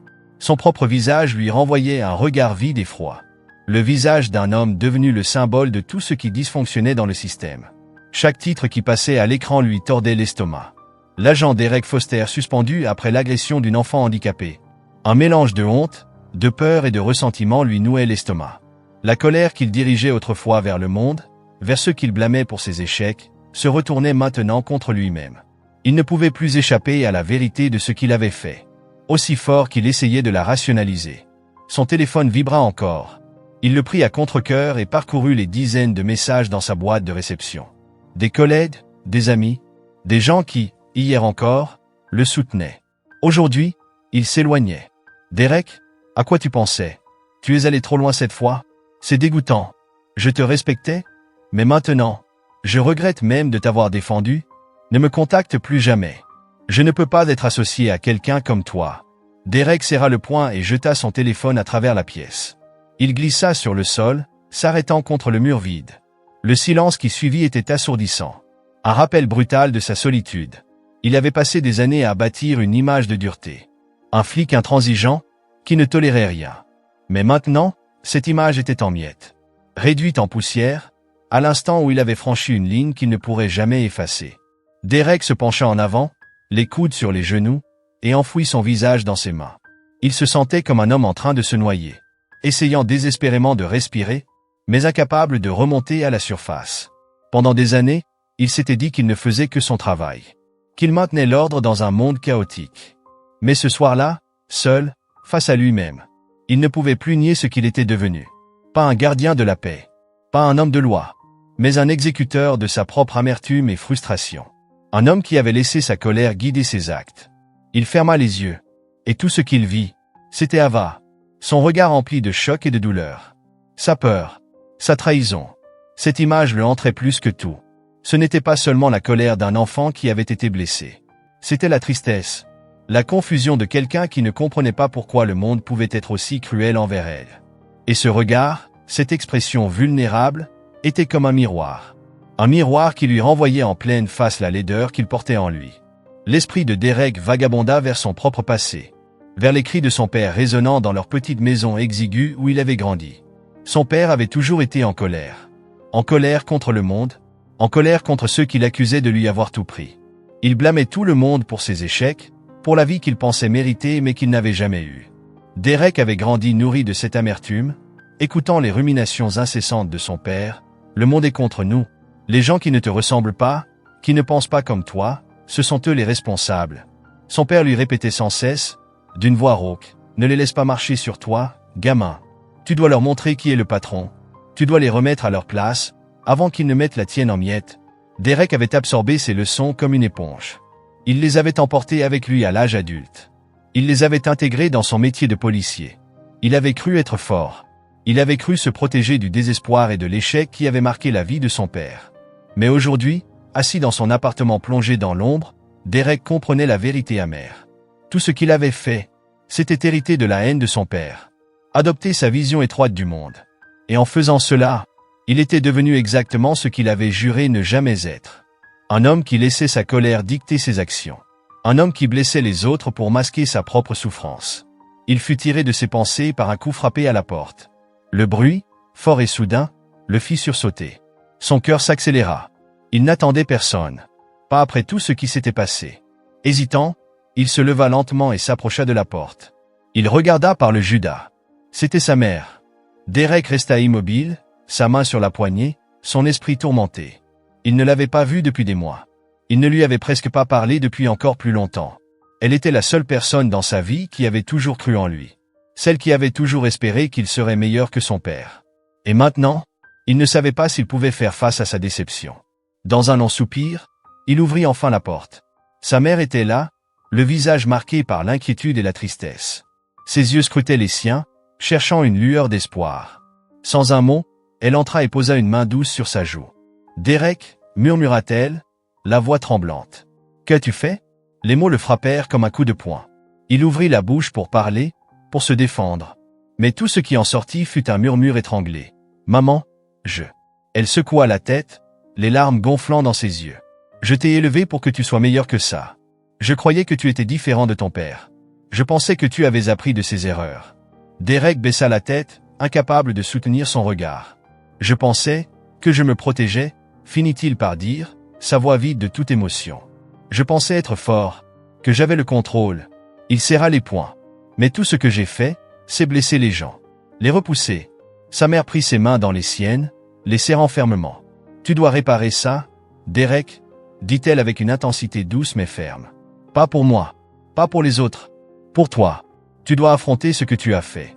Et tu dois trouver un moyen de changer. » Derek hocha lentement la tête. Le poids de ses paroles s'abattit sur lui comme une chape de plomb. Il savait qu'elle avait raison. Il savait que le chemin qu'il empruntait ne menait qu'à sa propre perte. Que s'il ne faisait rien, il se perdrait à jamais dans l'obscurité qu'il avait créée. Après son départ, Derek resta longtemps assis en silence. repensant à tout ce qu'elle avait dit, à tout ce qu'il avait fait. Il savait qu'il devait affronter ses démons, faire face à cette partie de lui-même qu'il avait enfouie sous des années d'amertume et de colère. Et il savait que le premier pas, c'était d'accepter les conséquences de ses actes. Le lendemain matin, Derek entra dans le commissariat. Mais il n'était plus le même homme qu'il était encore quelques jours auparavant. Il avançait, déterminé, sous les regards de ses collègues. Leurs yeux le suivaient, chargés de pitié, de déception, et parfois même de mépris. Mais il ne s'arrêta pas. Il continua droit vers le bureau de l'inspecteur des affaires internes. Lorsqu'il s'assit en face de Russell Grant, il sentit tout le poids de ce moment peser sur lui. Il savait que ce qui allait se passer maintenant allait déterminer le reste de sa vie. Grant ouvrit le dossier posé devant lui, puis leva les yeux vers lui. « Agent Foster » commença-t-il d'un ton ferme. « Nous avons examiné la plainte déposée par l'agent Jackson Williams. Et nous avons mené une première enquête sur votre historique. » Il referma le dossier d'un geste sec. « Il apparaît que cet incident avec Ava Williams. » Grant marqua une pause. « N'est pas la première fois que vous avez dépassé les limites. » L'estomac de Derek se noua violemment. Il savait qu'il avait fait des erreurs. Mais il s'était toujours convaincu qu'elles étaient justifiées. Qu'il ne faisait que ce qu'il fallait faire. Mais il ne pouvait plus se cacher derrière ses illusions. Plus maintenant. Grant posa ses mains sur le bureau, son regard perçant. « Nous avons découvert plusieurs plaintes déposées contre vous. Usage excessif de la force. Agression verbale. Des incidents où vos préjugés personnels ont clairement influencé votre jugement. Ces plaintes ont été ignorées ou rejetées. Mais aujourd'hui, à la lumière des récents événements, elles dressent un portrait très inquiétant. » Derek eut l'impression de s'enfoncer. Comme si les murs de la pièce se refermaient sur lui. Tout ce qu'il avait essayé d'ignorer, tout ce qu'il s'était convaincu de ne pas être un problème, était maintenant exposé devant lui. Incontestable, accablant. L'inspecteur Grant croisa les bras et fixa Derek d'un regard perçant. « Vous avez deux choix, agent Foster. Vous pouvez combattre ces accusations. Tout nier, traîner cette affaire en justice, et regarder votre réputation s'effondrer complètement. » Grant marqua une pause, puis ajouta « Ou bien, vous pouvez assumer vos erreurs. Coopérer avec notre enquête. Essayez de réparer les dégâts. Ce ne sera pas facile. Et ce ne sera pas immédiat. Mais c'est la seule façon de reconstruire quelque chose après ça. » Derek ferma les yeux, son esprit tourmenté. Il pensa à Ava, à la lettre qu'elle lui avait écrite, à ses mots innocents, lui demandant pourquoi il haïssait des gens comme elle. Pourquoi il ne pouvait tout simplement pas être gentil. Il pensa à la déception dans les yeux de sa mère. À ce moment où elle avait compris qu'il devenait exactement l'homme qu'elle avait toujours craint qu'il soit. Puis il pensa à l'homme dans le miroir. À ce reflet froid et perdu qu'il voyait chaque jour. Un homme noyé dans ses propres ténèbres. Lorsqu'il ouvrit enfin les yeux, il y avait en lui une détermination nouvelle. « Je vais coopérer, » dit-il doucement, sa voix étrangement stable. « Je ferai tout ce qu'il faut pour réparer ça. » Grant haussa un sourcil, visiblement surpris. Mais il hocha la tête. « C'est un début, » dit-il. « Mais ce n'est que le commencement. Vous avez beaucoup de travail à faire, agent Foster. Beaucoup de ponts à reconstruire. Beaucoup de confiance à regagner. » Derek acquiesça. Il savait que chaque mot était vrai. Il savait que le chemin vers la rédemption serait long. Plein d'obstacles et d'épreuves. Mais pour la première fois depuis longtemps, il se sentait prêt à l'affronter. Prêt à regarder en face l'homme qu'il était devenu. Et les choix qui l'avaient conduit ici. Lorsqu'il quitta le commissariat ce jour-là, Derek Foster ne savait pas ce que l'avenir lui réservait. Il ne savait pas s'il pourrait jamais réparer la douleur qu'il avait causée. Mais il savait une chose avec certitude, il en avait fini d'être un homme qui blesse les autres à cause de sa propre souffrance. Il était prêt à être quelqu'un d'autre. Quelqu'un de meilleur. Et cette route, il le savait, commencerait par l'acte difficile mais nécessaire d'assumer ses actes. Ce soir-là, Derek Foster était seul dans son petit appartement. La lumière tamisée de la fin d'après-midi projetait de longues ombres sur les murs nus. Autour de lui, les échos de ses erreurs passées le hantaient. Il ne pouvait plus se cacher. Son choix de coopérer avec l'enquête avait été le premier pas vers l'acceptation de ses échecs. Mais le chemin devant lui était long. Un sentier semé d'incertitude et d'introspection. Sur la table de la salle à manger, un épais dossier l'attendait. Des documents, des rapports d'incidents, des plaintes déposées contre lui au fil des ans. Autrefois écartées, ignorées, balayées sous le tapis. Il les avait toujours considérées comme les plaintes de personnes qui ne comprenaient pas ce que c'était d'être policier. De faire respecter la loi dans un monde qui semblait vouloir y échapper. Mais aujourd'hui, alors qu'il parcourait ces documents, en lisant les témoignages de ceux qui l'avaient blessé, un nouveau sentiment naquit en lui. La honte. Une honte profonde, dévorante. Un poids qui menaçait de l'écraser. Chaque rapport était un rappel brutal de l'homme qu'il était devenu. Un homme guidé par la colère, par l'amertume, plutôt que par la justice et la compassion. Il lut une plainte déposée il y a quelques années. Un jeune homme affirmait que Derek avait usé de force excessive lors d'un contrôle routier. Il décrivait comment Derek l'avait tiré hors de sa voiture, comment il l'avait plaqué contre le véhicule, en lui criant dessus. Pour une simple infraction mineure. Derek se souvenait de cet incident. À l'époque, il pensait lui donner une leçon sur le respect, sur l'obéissance aux lois. Mais aujourd'hui, il comprenait ce que c'était vraiment. Un abus de pouvoir. Un moment où il avait laissé sa frustration dicter ses actions. Il tourna les pages. Un autre rapport attira son attention. Celui d'une femme. Elle l'accusait de commentaires racistes lors d'une arrestation. Il se souvenait d'elle aussi. De comment il avait ignoré ses protestations. De comment il avait laissé ses préjugés influencer sa perception. Il ne l'avait pas vue comme une personne. Seulement comme une menace. Quelqu'un à contrôler. Plutôt que quelqu'un à protéger. Derek referma brusquement le dossier, ses mains tremblantes. Il n'arrivait pas à croire combien il avait été aveugle. À quel point il s'était laissé enfermer dans sa propre colère. Il avait toujours pensé qu'il faisait simplement son travail. Qu'il protégeait les rues. Mais la vérité était plus cruelle. Il faisait partie du problème. Il était censé protéger et servir. Mais au lieu de ça, il avait utilisé son pouvoir pour infliger la peur et la douleur. Il était censé protéger et aider les gens. Mais au lieu de cela, il leur avait fait du mal. Derek se leva et s'approcha du petit miroir accroché au mur de son salon. Son propre reflet lui fit face. Le visage d'un homme qu'il reconnaissait à peine. Des années de colère et d'amertume avaient creusé de profondes lignes sur ses traits. Ses yeux, durs, inflexibles, toujours prêts au combat. Il avait construit cette carapace au fil des décennies, couche après couche, convaincu que la force venait du fait de ne jamais montrer ses émotions. De ne jamais laisser quiconque voir ses failles. Mais à cet instant, alors qu'il plongeait dans son propre regard, il vit autre chose. Un éclair de vulnérabilité. Un doute. L'ombre de l'homme qu'il aurait pu être, s'il avait choisi un autre chemin. Il vit le visage d'un homme fatigué. Fatigué de se battre. Fatigué d'être en colère. Et pour la première fois depuis longtemps, il sentit quelque chose se fissurer en lui. Un espace, par lequel la lumière pouvait enfin pénétrer. Il pensa à Ava. Cette petite fille dont il avait brisé l'innocence par une seule action irréfléchie. Il pensa à sa lettre. À ses mots, écrits non par haine, mais par désir de comprendre. Elle avait cherché en lui une humanité qu'il avait enterrée depuis trop longtemps. Elle lui avait demandé « Pourquoi tu nous hais? Pourquoi tu ne peux pas juste être gentil ?» Ces questions résonnaient dans son esprit. Plus fort que jamais. Derek attrapa son téléphone et composa le numéro du centre communautaire. Là où il savait qu'Ava et son père, Jackson Williams, travaillaient sur une campagne pour la justice et l'égalité. Ses mains tremblaient légèrement. L'incertitude de ses propres actions pesait sur lui comme un fardeau. Lorsque la réceptionniste répondit, sa voix était basse, presque hésitante. « Bonjour, ici Derek Foster. » Il déglutit difficilement avant d'ajouter. « J'ai besoin de parler à Jackson Williams. » « C'est important. » Un silence pesant s'étira de l'autre côté de la ligne. Puis une voix revint, mesurée et prudente. « Veuillez patienter, Monsieur Foster. » Derek resta immobile, le silence s'allongeant comme une éternité. Jusqu'à ce qu'enfin, il entende une voix qu'il connaissait trop bien. Une voix remplie d'autorité. Une voix d'homme ayant affronté plus d'épreuves que Derek n'aurait jamais pu imaginer. « Foster, » dit Jackson, le ton sec et méfiant. « Qu'est-ce que tu veux ?» Derek ravala sa salive. Les mots qu'il avait répétés dans sa tête semblaient soudainement insuffisants. « Il prit une grande inspiration. « Je voulais m'excuser. » Sa voix trembla légèrement. « Pas seulement auprès d'Ava, mais aussi auprès de toi. De ta famille. Je sais que je ne pourrai jamais effacer ce que j'ai fait, et que je ne peux pas revenir en arrière. Mais je veux réparer les choses. J'ai besoin de les réparer. » Un long silence s'installa. Derek crut un instant que Jackson allait raccrocher. Que peu importe ses regrets, il était trop tard. Mais alors, Jackson parla. Sa voix était plus basse, mais tout aussi ferme. « Tu crois vraiment que tu peux réparer ça, Foster?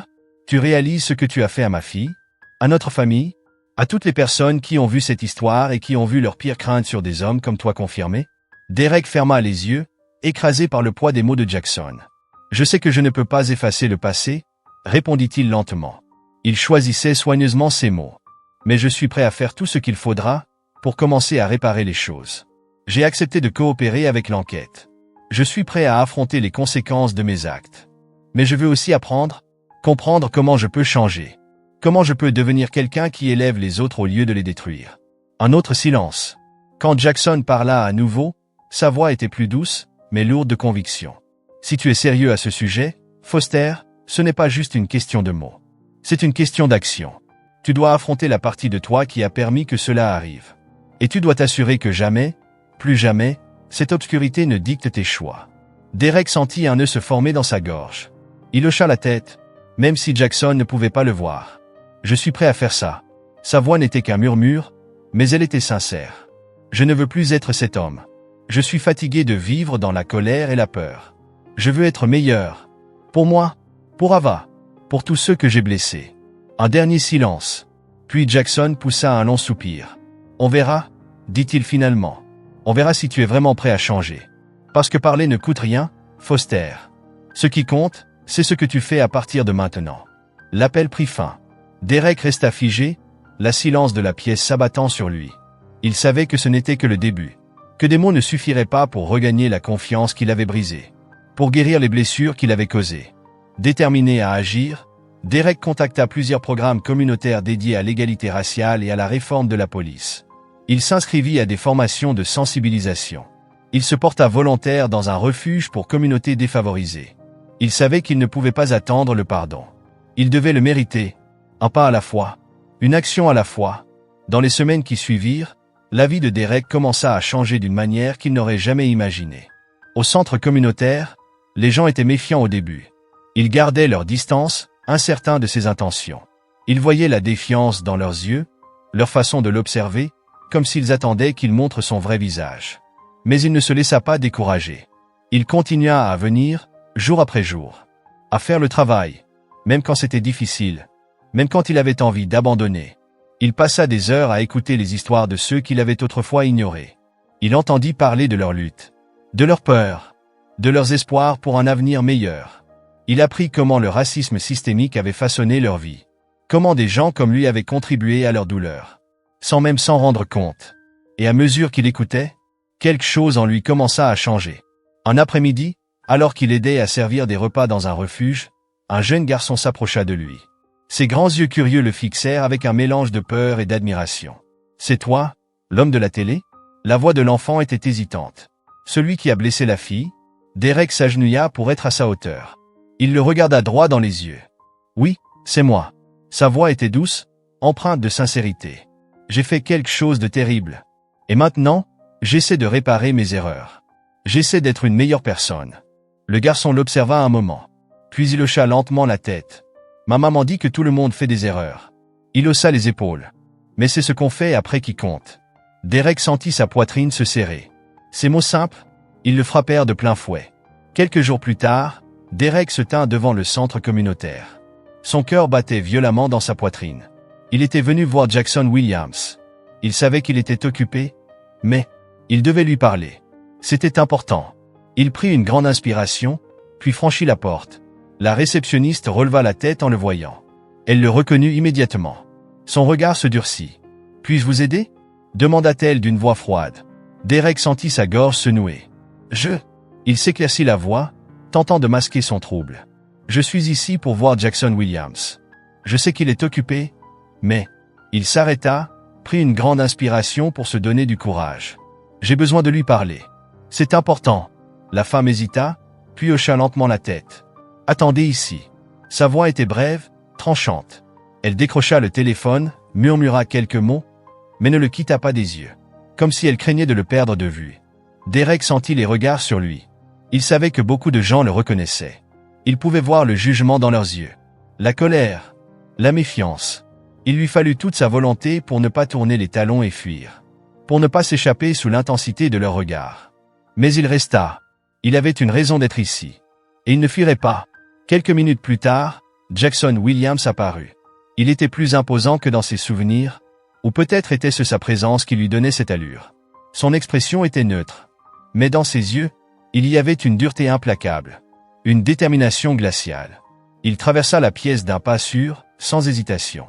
Son regard rivait Derek au sol. « Foster » dit-il en s'arrêtant à quelques mètres. Sa voix était calme, maîtrisée. Mais il y avait une lame d'acier derrière ses mots. « Et cela fit se tordre les entrailles de Derek. Tu as 5 minutes. Fais-les valoir. Derek sentit tous les regards tournés vers lui. Il avait du mal à respirer. Le poids de l'instant l'écrasait. Il aperçut Ava, un peu plus loin. Ses grands yeux pleins de curiosité fixés sur lui. Ces mêmes yeux qui l'avaient hanté pendant des semaines. Sa voix se brisa légèrement. Il s'éclaircit la gorge, forçant son regard à croiser celui de Jackson. Je suis venu m'excuser. Son souffle trembla. Je sais que ce que j'ai fait est impardonnable. J'ai blessé ta fille. J'ai trahi la confiance que toi et tant d'autres aviez en moi, en tant que policier. J'ai laissé ma colère et mes préjugés me contrôler. Et il n'y a aucune excuse à cela. Le visage de Jackson resta impassible. Il croisa les bras, le regard froid. Tu as raison. Il n'y a aucune excuse. Son ton était dur, tranchant comme une lame. Alors pourquoi es-tu vraiment là? Pour apaiser ta conscience? Pour te sentir mieux? Les mots frappèrent Derek de plein fouet. Il savait qu'il les méritait. Mais il refusa de détourner le regard. Il prit une grande inspiration et parla. Je suis ici parce que je veux réparer les choses. Pas pour moi. Pour Ava. Pour toi. Pour tous ceux que j'ai blessés.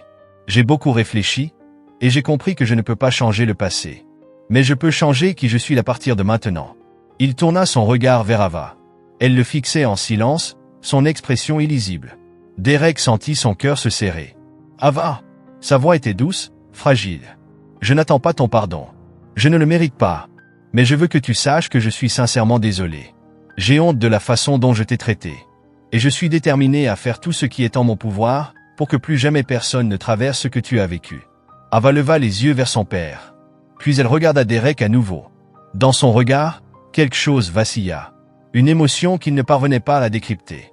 Elle semblait peser ses mots, comme un puzzle qu'elle essayait de résoudre. Tu as dit que tu ne me détestais pas, n'est-ce pas? Sa voix était petite, mais claire. Derek hocha la tête, la gorge serrée. Je ne te déteste pas, Ava. Je n'aurais jamais dû laisser ma colère me pousser à agir ainsi. Tu ne méritais pas ça. Ava fit un pas en avant, son regard planté dans le sien. Puis elle posa la question qui lui transperça le cœur. Alors pourquoi m'as-tu blessé? Une question si simple, et pourtant si dévastatrice.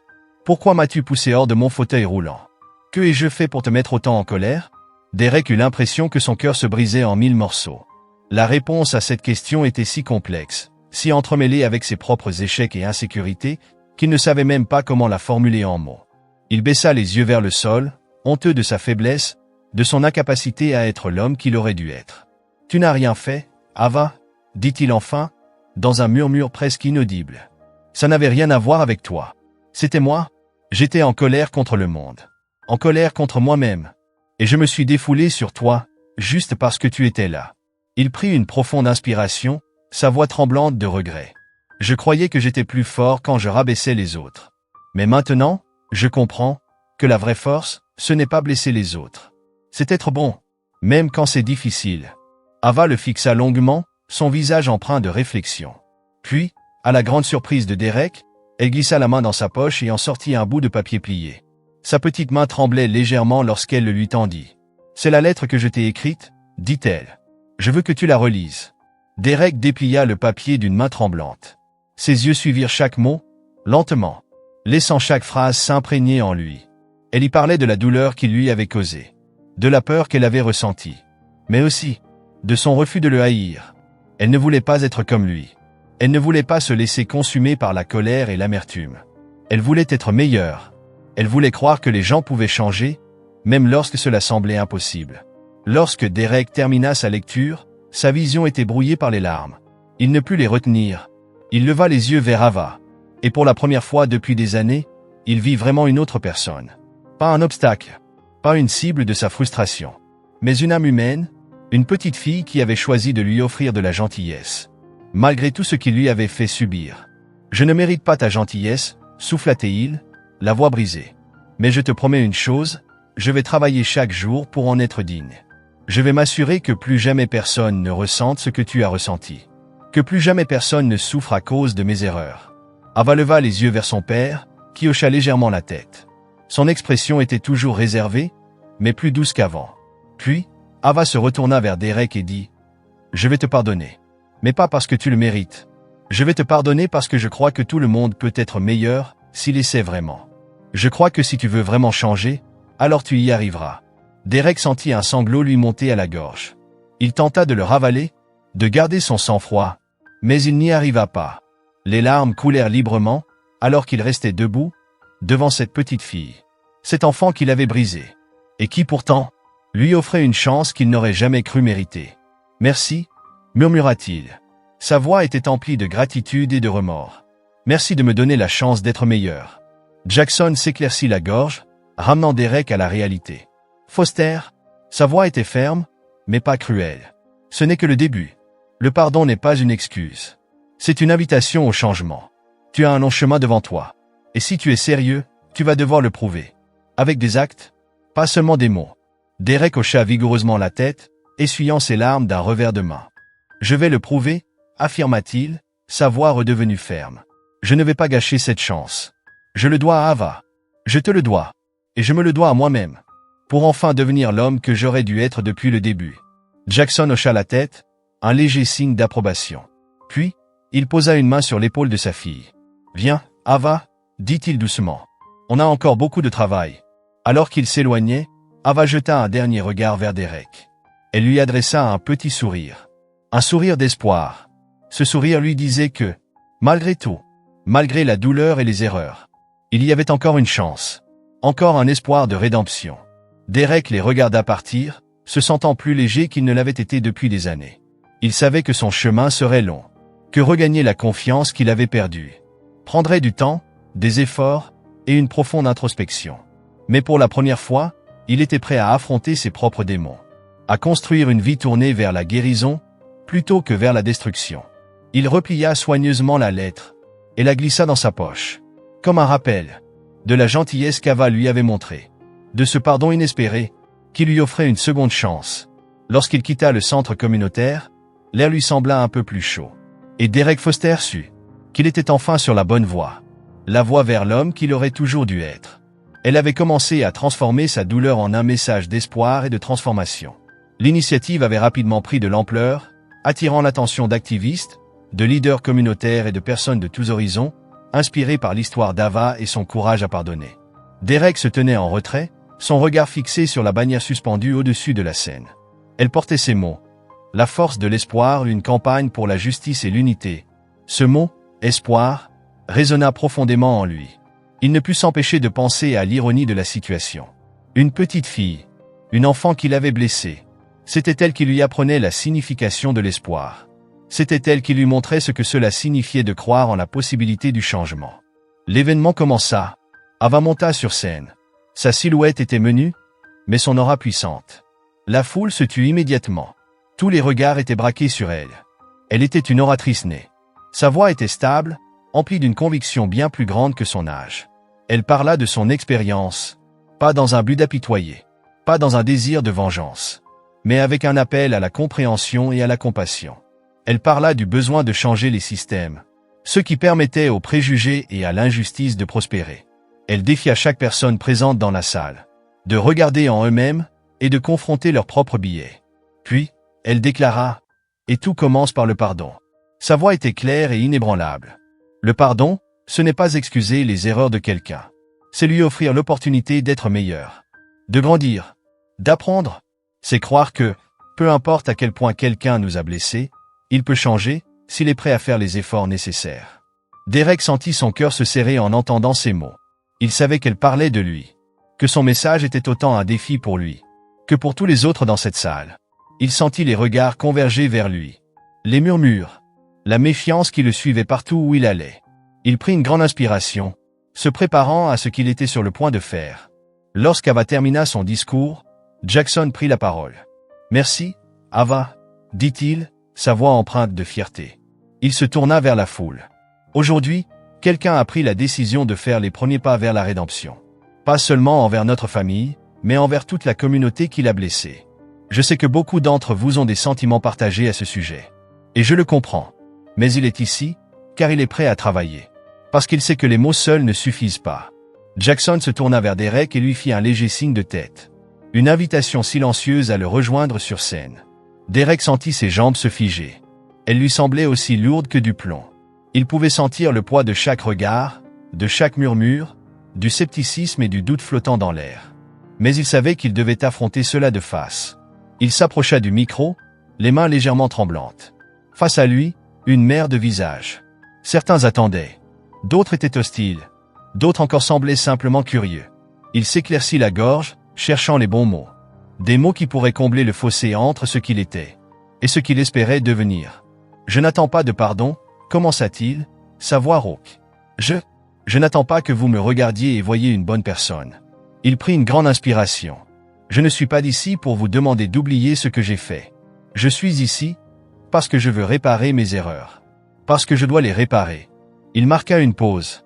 J'ai passé beaucoup de temps à réfléchir à l'homme que j'étais, à l'homme que j'ai laissé devenir. J'ai laissé ma colère et ma peur guider mes actions. J'ai cru que la seule façon d'être fort, c'était de rendre les autres plus faibles. Mais aujourd'hui, je sais que je me trompais. J'avais tort. La salle était silencieuse. Certains avaient les bras croisés, leur regard rempli de scepticisme. D'autres semblaient hésitants, prêts à écouter. Ava se tenait à l'écart, les yeux fixés sur lui. Il puisa sa force dans son regard. J'ai blessé une petite fille qui ne méritait pas ça. J'ai blessé une communauté qui avait besoin que je la protège, pas que je l'écrase. Et aujourd'hui, je me tiens ici, parce que je veux être différent. Parce que je veux être meilleur. Je suis prêt à faire tout ce qu'il faudra pour regagner la confiance que j'ai brisée. Pour devenir un homme qui élève les autres, au lieu de les détruire. Il inspira profondément. Je ne vous demande pas de me pardonner aujourd'hui.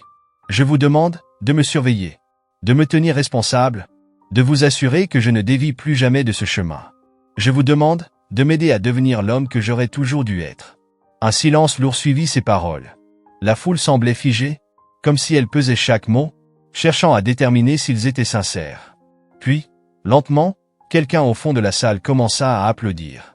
C'était un son timide, hésitant, mais il grandit, devint plus fort, alors que d'autres se joignaient à lui. L'ovation n'était pas tonitruante. Elle n'était pas unanime. Mais elle était là, un signe qu'au moins certaines personnes étaient prêtes à lui donner une chance. Derek sentit un nœud dans sa gorge. L'émotion l'engloutissait. Il tourna la tête vers Ava, qui lui adressa un petit sourire. Un sourire porteur d'espoir. Et à cet instant, Derek sentit son cœur se gonfler de gratitude. Un soulagement inattendu l'envahit, un soulagement dont il ne savait même pas qu'il avait besoin. Après l'événement, Derek resta pour aider à nettoyer. Il travailla aux côtés des autres bénévoles, qui gardaient encore leur distance, leur regard toujours méfiant. Il ne leur en voulait pas. Il savait qu'il devait gagner leur confiance. Jour après jour, avec des actions plus fortes que des mots. Il nettoya les tables, porta des cartons, fit tout ce qu'il pouvait pour montrer qu'il était là pour de bon. Qu'il ne faisait pas semblant juste pour un jour. Alors qu'il rassemblait les dernières fournitures, un jeune homme s'approcha de lui. L'un des bénévoles. Quelqu'un qu'il avait observé toute la journée. « T'es vraiment sérieux à propos de tout ça ? Son ton était réservé, prudent. » Derek leva les yeux vers lui et hocha fermement la tête. « Ouais, » répondit-il simplement. « Je le suis. Je sais que j'ai encore un long chemin à parcourir. Mais cette fois, je n'abandonnerai pas. » Le jeune homme l'observa un moment, puis hocha la tête à son tour. « D'accord, » dit-il. « Alors on verra ce que tu vaux. » Ce n'était pas encore une acceptation totale. Mais c'était un début. Et pour Derek, c'était plus qu'assez. Dans les semaines qui suivirent, Derek se jeta à corps perdu dans la campagne. Il organisa des rassemblements, contacta des leaders locaux, participa à des ateliers sur l'empathie et l'inclusion. Il écouta plus qu'il ne parla. Il absorba les histoires de ceux qui l'entouraient, les récits de personnes dont la vie avait été façonnée par les préjugés et l'injustice. D'une manière qu'il n'avait jamais comprise auparavant. Il devint un élève au sens le plus profond du terme. Il apprit, non seulement des sessions de formation, mais aussi de chaque conversation qu'il eut avec la communauté. Il découvrit leurs espoirs, leurs peurs, et cette résilience silencieuse qui les poussait à se battre pour un monde meilleur, même lorsque ce monde semblait refuser le changement. Un soir, après une longue journée à faire du porte-à-porte, Derek s'assit en cercle avec un groupe d'enfants du centre communautaire. Ils parlaient de leurs rêves, de ce qu'ils voulaient devenir plus tard. Médecins, artistes, ingénieurs, activistes. Une jeune fille aux grands yeux curieux lui demanda soudain. « Pourquoi tu veux nous aider ? Avant, t'étais un méchant, non ?» Derek sentit une pointe de culpabilité, mais aussi un étrange sentiment d'espoir. « Avant, j'étais quelqu'un qui a fait beaucoup d'erreurs, admis-il honnêtement. Mais maintenant, j'essaie d'être meilleur. J'essaie d'apprendre de ces erreurs pour aider à réparer ce que j'ai cassé. Et je veux aider, parce que vous méritez un monde qui croit en vous. Un monde qui vous élève au lieu de vous écraser. La petite fille l'étudia un instant. Puis, elle haussa les épaules. D'accord, dit-elle simplement. Mais ne te rate pas encore. Derek ne put s'empêcher de sourire. Je ne le ferai pas, promit-il. Je ferai de mon mieux. Ce soir-là, en rentrant chez lui, Derek ressentit une paix intérieure qu'il n'avait pas connue depuis longtemps. Il savait qu'il n'était pas encore pardonné. Pas complètement. Il savait que la route serait longue, avant qu'il ne puisse vraiment dire qu'il avait réparé ses torts. Mais il savait aussi une chose, il était sur la bonne voie. Une voie qui n'était pas seulement une quête de rédemption, mais une véritable transformation. Une voie pour devenir l'homme qu'il aurait toujours dû être. Il leva les yeux vers le ciel, les étoiles scintillant sur la toile sombre de la nuit. Et il pensa aux mots d'Ava, ces mots qu'il avait mis sur ce chemin. Il glissa sa main dans sa poche, où il gardait précieusement sa lettre. Son rappel constant, de la gentillesse qui lui avait offert une seconde chance. Et sous l'immensité du ciel nocturne, Derek Foster sut que, peu importe la difficulté du chemin à venir, il était prêt à l'affronter. Un pas après l'autre, avec la force de l'espoir pour le guider. Ava Williams se tenait à l'entrée du centre communautaire. Elle observait la foule qui se rassemblait. Pour un autre rassemblement organisé par sa compagne, la force de l'espoir. En quelques mois, l'initiative avait grandi bien au-delà de ses espérances. Ce qui n'était au départ qu'un petit mouvement pour dénoncer une injustice, était devenu une véritable plateforme de changement. Des personnes de tous horizons s'étaient ralliées à sa cause. Elle portait sa veste violette emblématique, la même qu'elle mettait pour ses discours. Son fauteuil roulant était décoré de nouveaux autocollants. Espoir et justice pour tous. Malgré son jeune âge, Ava était devenue un symbole de résilience. Un phare d'espoir pour tous ceux qui croyaient au pardon et au changement. Même dans les moments les plus sombres. L'atmosphère du rassemblement était électrique. Des pancartes flottaient dans la foule, l'unité par le pardon, réforme, pas vengeance. La force dans la diversité. Derek Foster se tenait à l'écart, les mains enfoncées dans les poches de sa veste. Il observait les gens arriver. Leurs visages étaient illuminés de passion et de détermination. Derek se sentait toujours comme un étranger à bien des égards. Mais il s'était fait une promesse, à lui-même. Ava, il irait jusqu'au bout. Il ferait tout ce qui est en son pouvoir pour être une partie de la solution, et non du problème. Il y a quelques mois à peine, il n'aurait jamais imaginé se retrouver ici, entouré de personnes qu'il avait autrefois vues comme un ennemi. Il avait été tellement consumé par sa propre colère, tellement perdu dans sa propre douleur, qu'il n'arrivait plus à voir l'humanité chez les autres. Mais le pardon d'Ava avait brisé quelque chose en lui.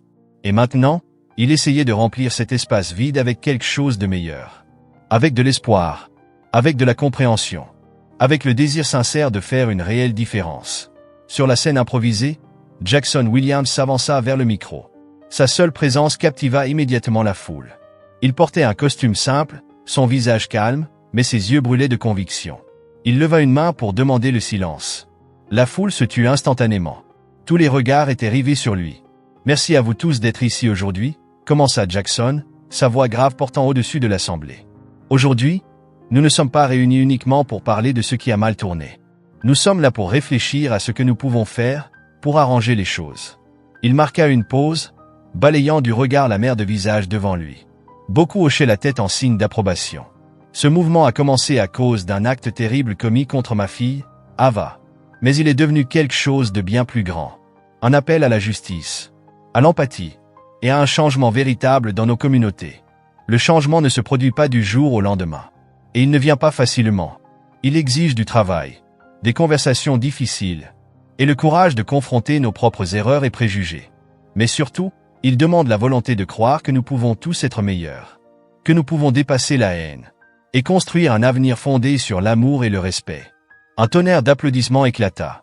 Les acclamations résonnèrent dans l'air. Jackson recula d'un pas. Ava avança alors vers le micro, un sourire radieux sur le visage. Les applaudissements redoublèrent alors qu'elle regardait la foule, ses yeux pétillants de détermination et d'humilité. « Bonjour à tous », dit Ava, sa voix ferme et douce. « Je veux vous remercier pour avoir cru en ce mouvement, pour avoir cru que nous pouvons créer un monde où chacun est traité avec gentillesse et respect. Au début, je n'étais qu'une fille qui avait été blessée par quelqu'un qui aurait dû la protéger. J'étais en colère, j'avais peur, mais j'ai compris que rester enfermé dans cette colère ne changerait rien. J'ai compris que la seule façon de vraiment faire la différence, c'était de transformer cette douleur en quelque chose de puissant. En espoir, Derek regardait Ava parler.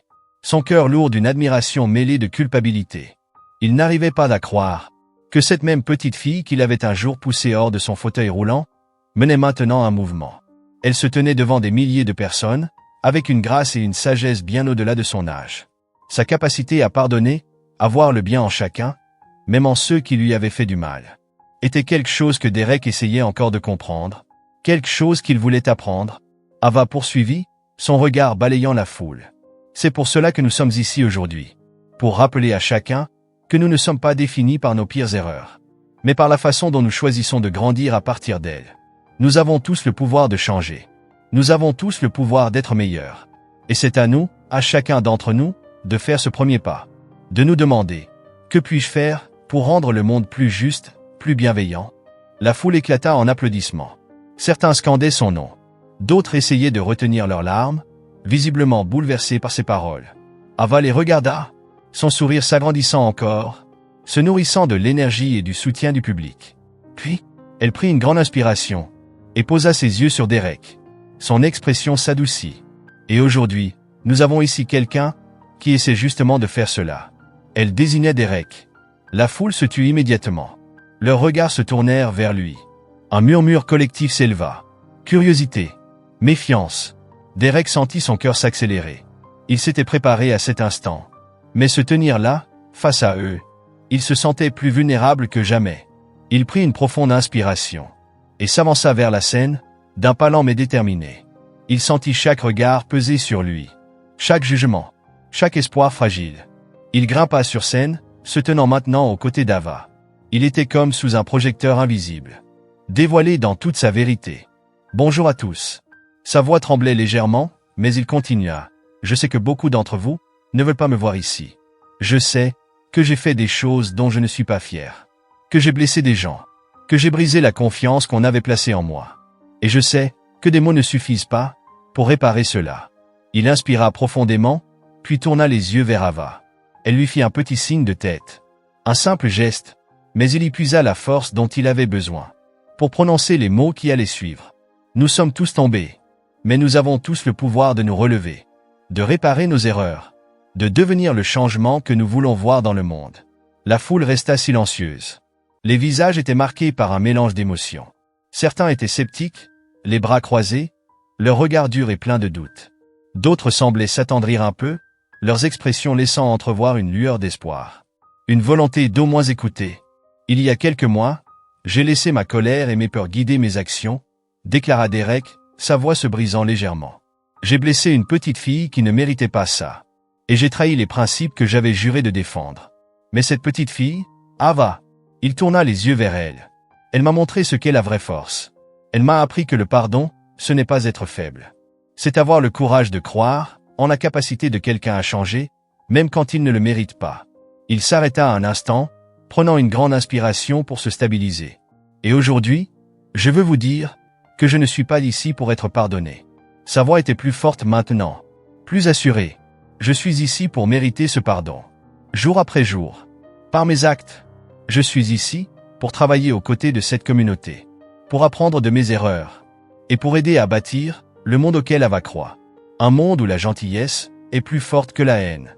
Il se tourna vers Ava, sa voix se radoucissant. Merci, Ava. Merci de m'avoir donné cette chance.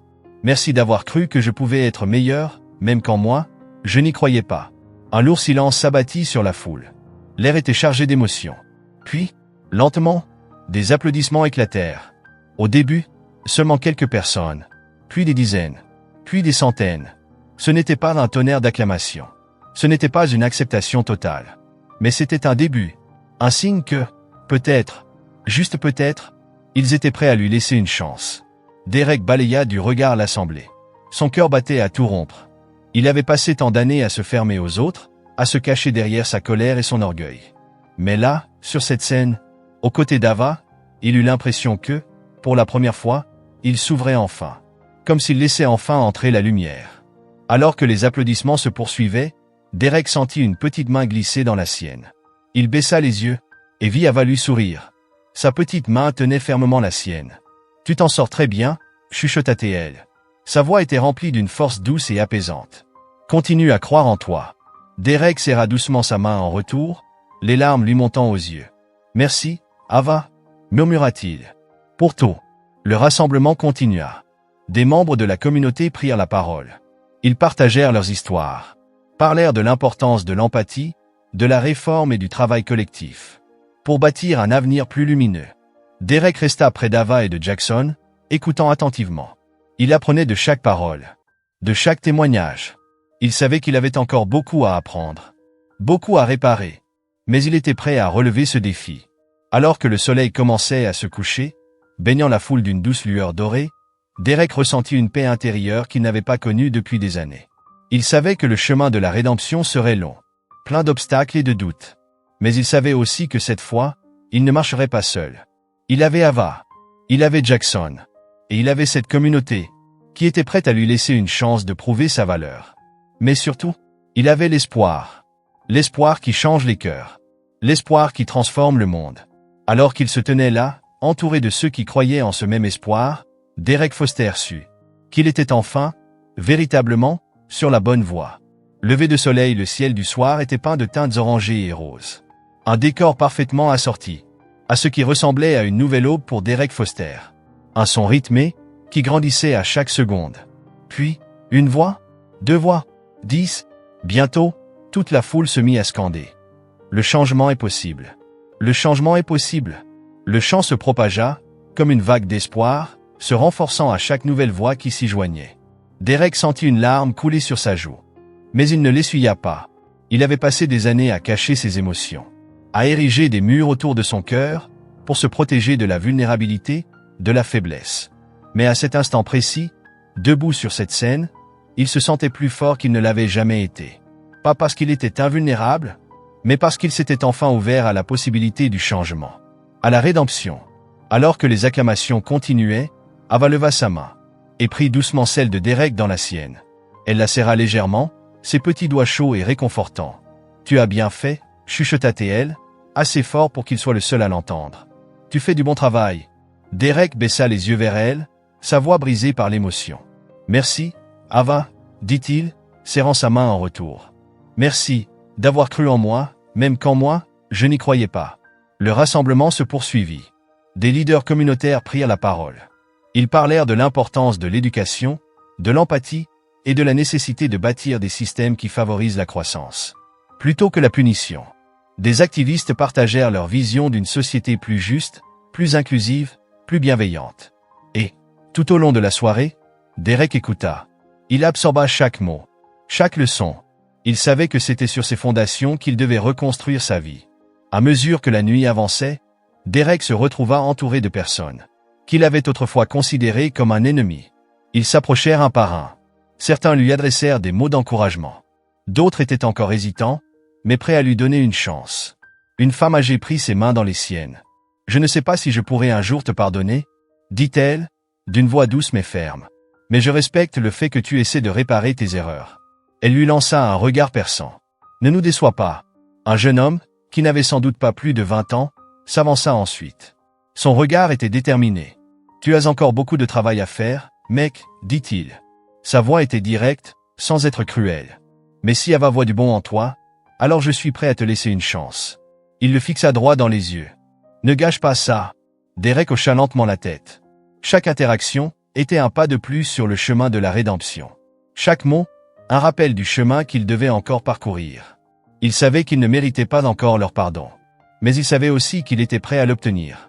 Un jour après l'autre, alors que la foule commençait à se disperser, Derek balaya la place du regard. Il vit l'espoir sur les visages. Vit que, peut-être, juste peut-être, il croyait que le changement était possible. Que même quelqu'un comme lui pouvait devenir une force pour le bien. Il croisa le regard de Jackson et Ava, qui l'observaient ensemble. Leurs expressions étaient mélangées, fierté et prudence, encouragement et vigilance. Jackson s'avança. Il posa une main sur l'épaule de Derek. « Tu as bien parlé ce soir, » dit-il, d'un ton stable. Puis, après une pause, « Mais souviens-toi, ce n'est que le début. Le vrai changement, ce n'est pas un discours. Ce n'est pas un rassemblement. C'est ce que tu fais, chaque jour, à partir de maintenant. » Derek hocha la tête, plongeant son regard dans celui de Jackson. « Je sais, » répondit-il simplement. « Je suis là pour le long terme. » Il inspira profondément. Pas seulement pour Ava, mais pour moi-même. Je veux devenir le genre d'homme qui mérite le respect et la confiance d'hommes comme toi. Jackson le scruta quelques instants. Puis, il hocha lentement la tête. Bien, dit-il. Parce qu'on te surveillera. Alors que les derniers participants quittaient la place, Derek resta sous les réverbères, aux côtés d'Ava et Jackson. Une brise fraîche fit voler ses cheveux. Pour la première fois depuis longtemps, il ressentit un profond sentiment d'appartenance. Pas comme un homme parfait. Pas comme quelqu'un qui avait toutes les réponses. Mais comme quelqu'un qui essayait. Quelqu'un qui se battait pour devenir meilleur. Il glissa une main dans sa poche et en sortit la lettre d'Ava. Il l'avait lue des dizaines de fois. Chaque mot gravé dans son âme. Mais ce soir-là, elle lui parut différente. Ce n'était plus juste une lettre. C'était une promesse. Une promesse qu'il était déterminé à tenir. « Je ne te laisserai pas tomber » murmura-t-il, son regard posé sur Ava. « Je te le promets. » Ava lui sourit. Son regard brillait de cette foi inébranlable qui les avait guidés à travers l'obscurité. « Je sais, » dit-elle simplement. « Je crois en toi. » Et à cet instant, sous un ciel étoilé, sous la chaleur du sourire d'Ava, Derek Foster sut que peu importe la longueur ou la difficulté du chemin, il était enfin sur la bonne voie. Il était enfin devenu l'homme qu'il devait être. Un homme guidé par la force de l'espoir, le courage de changer, et la promesse d'un avenir meilleur.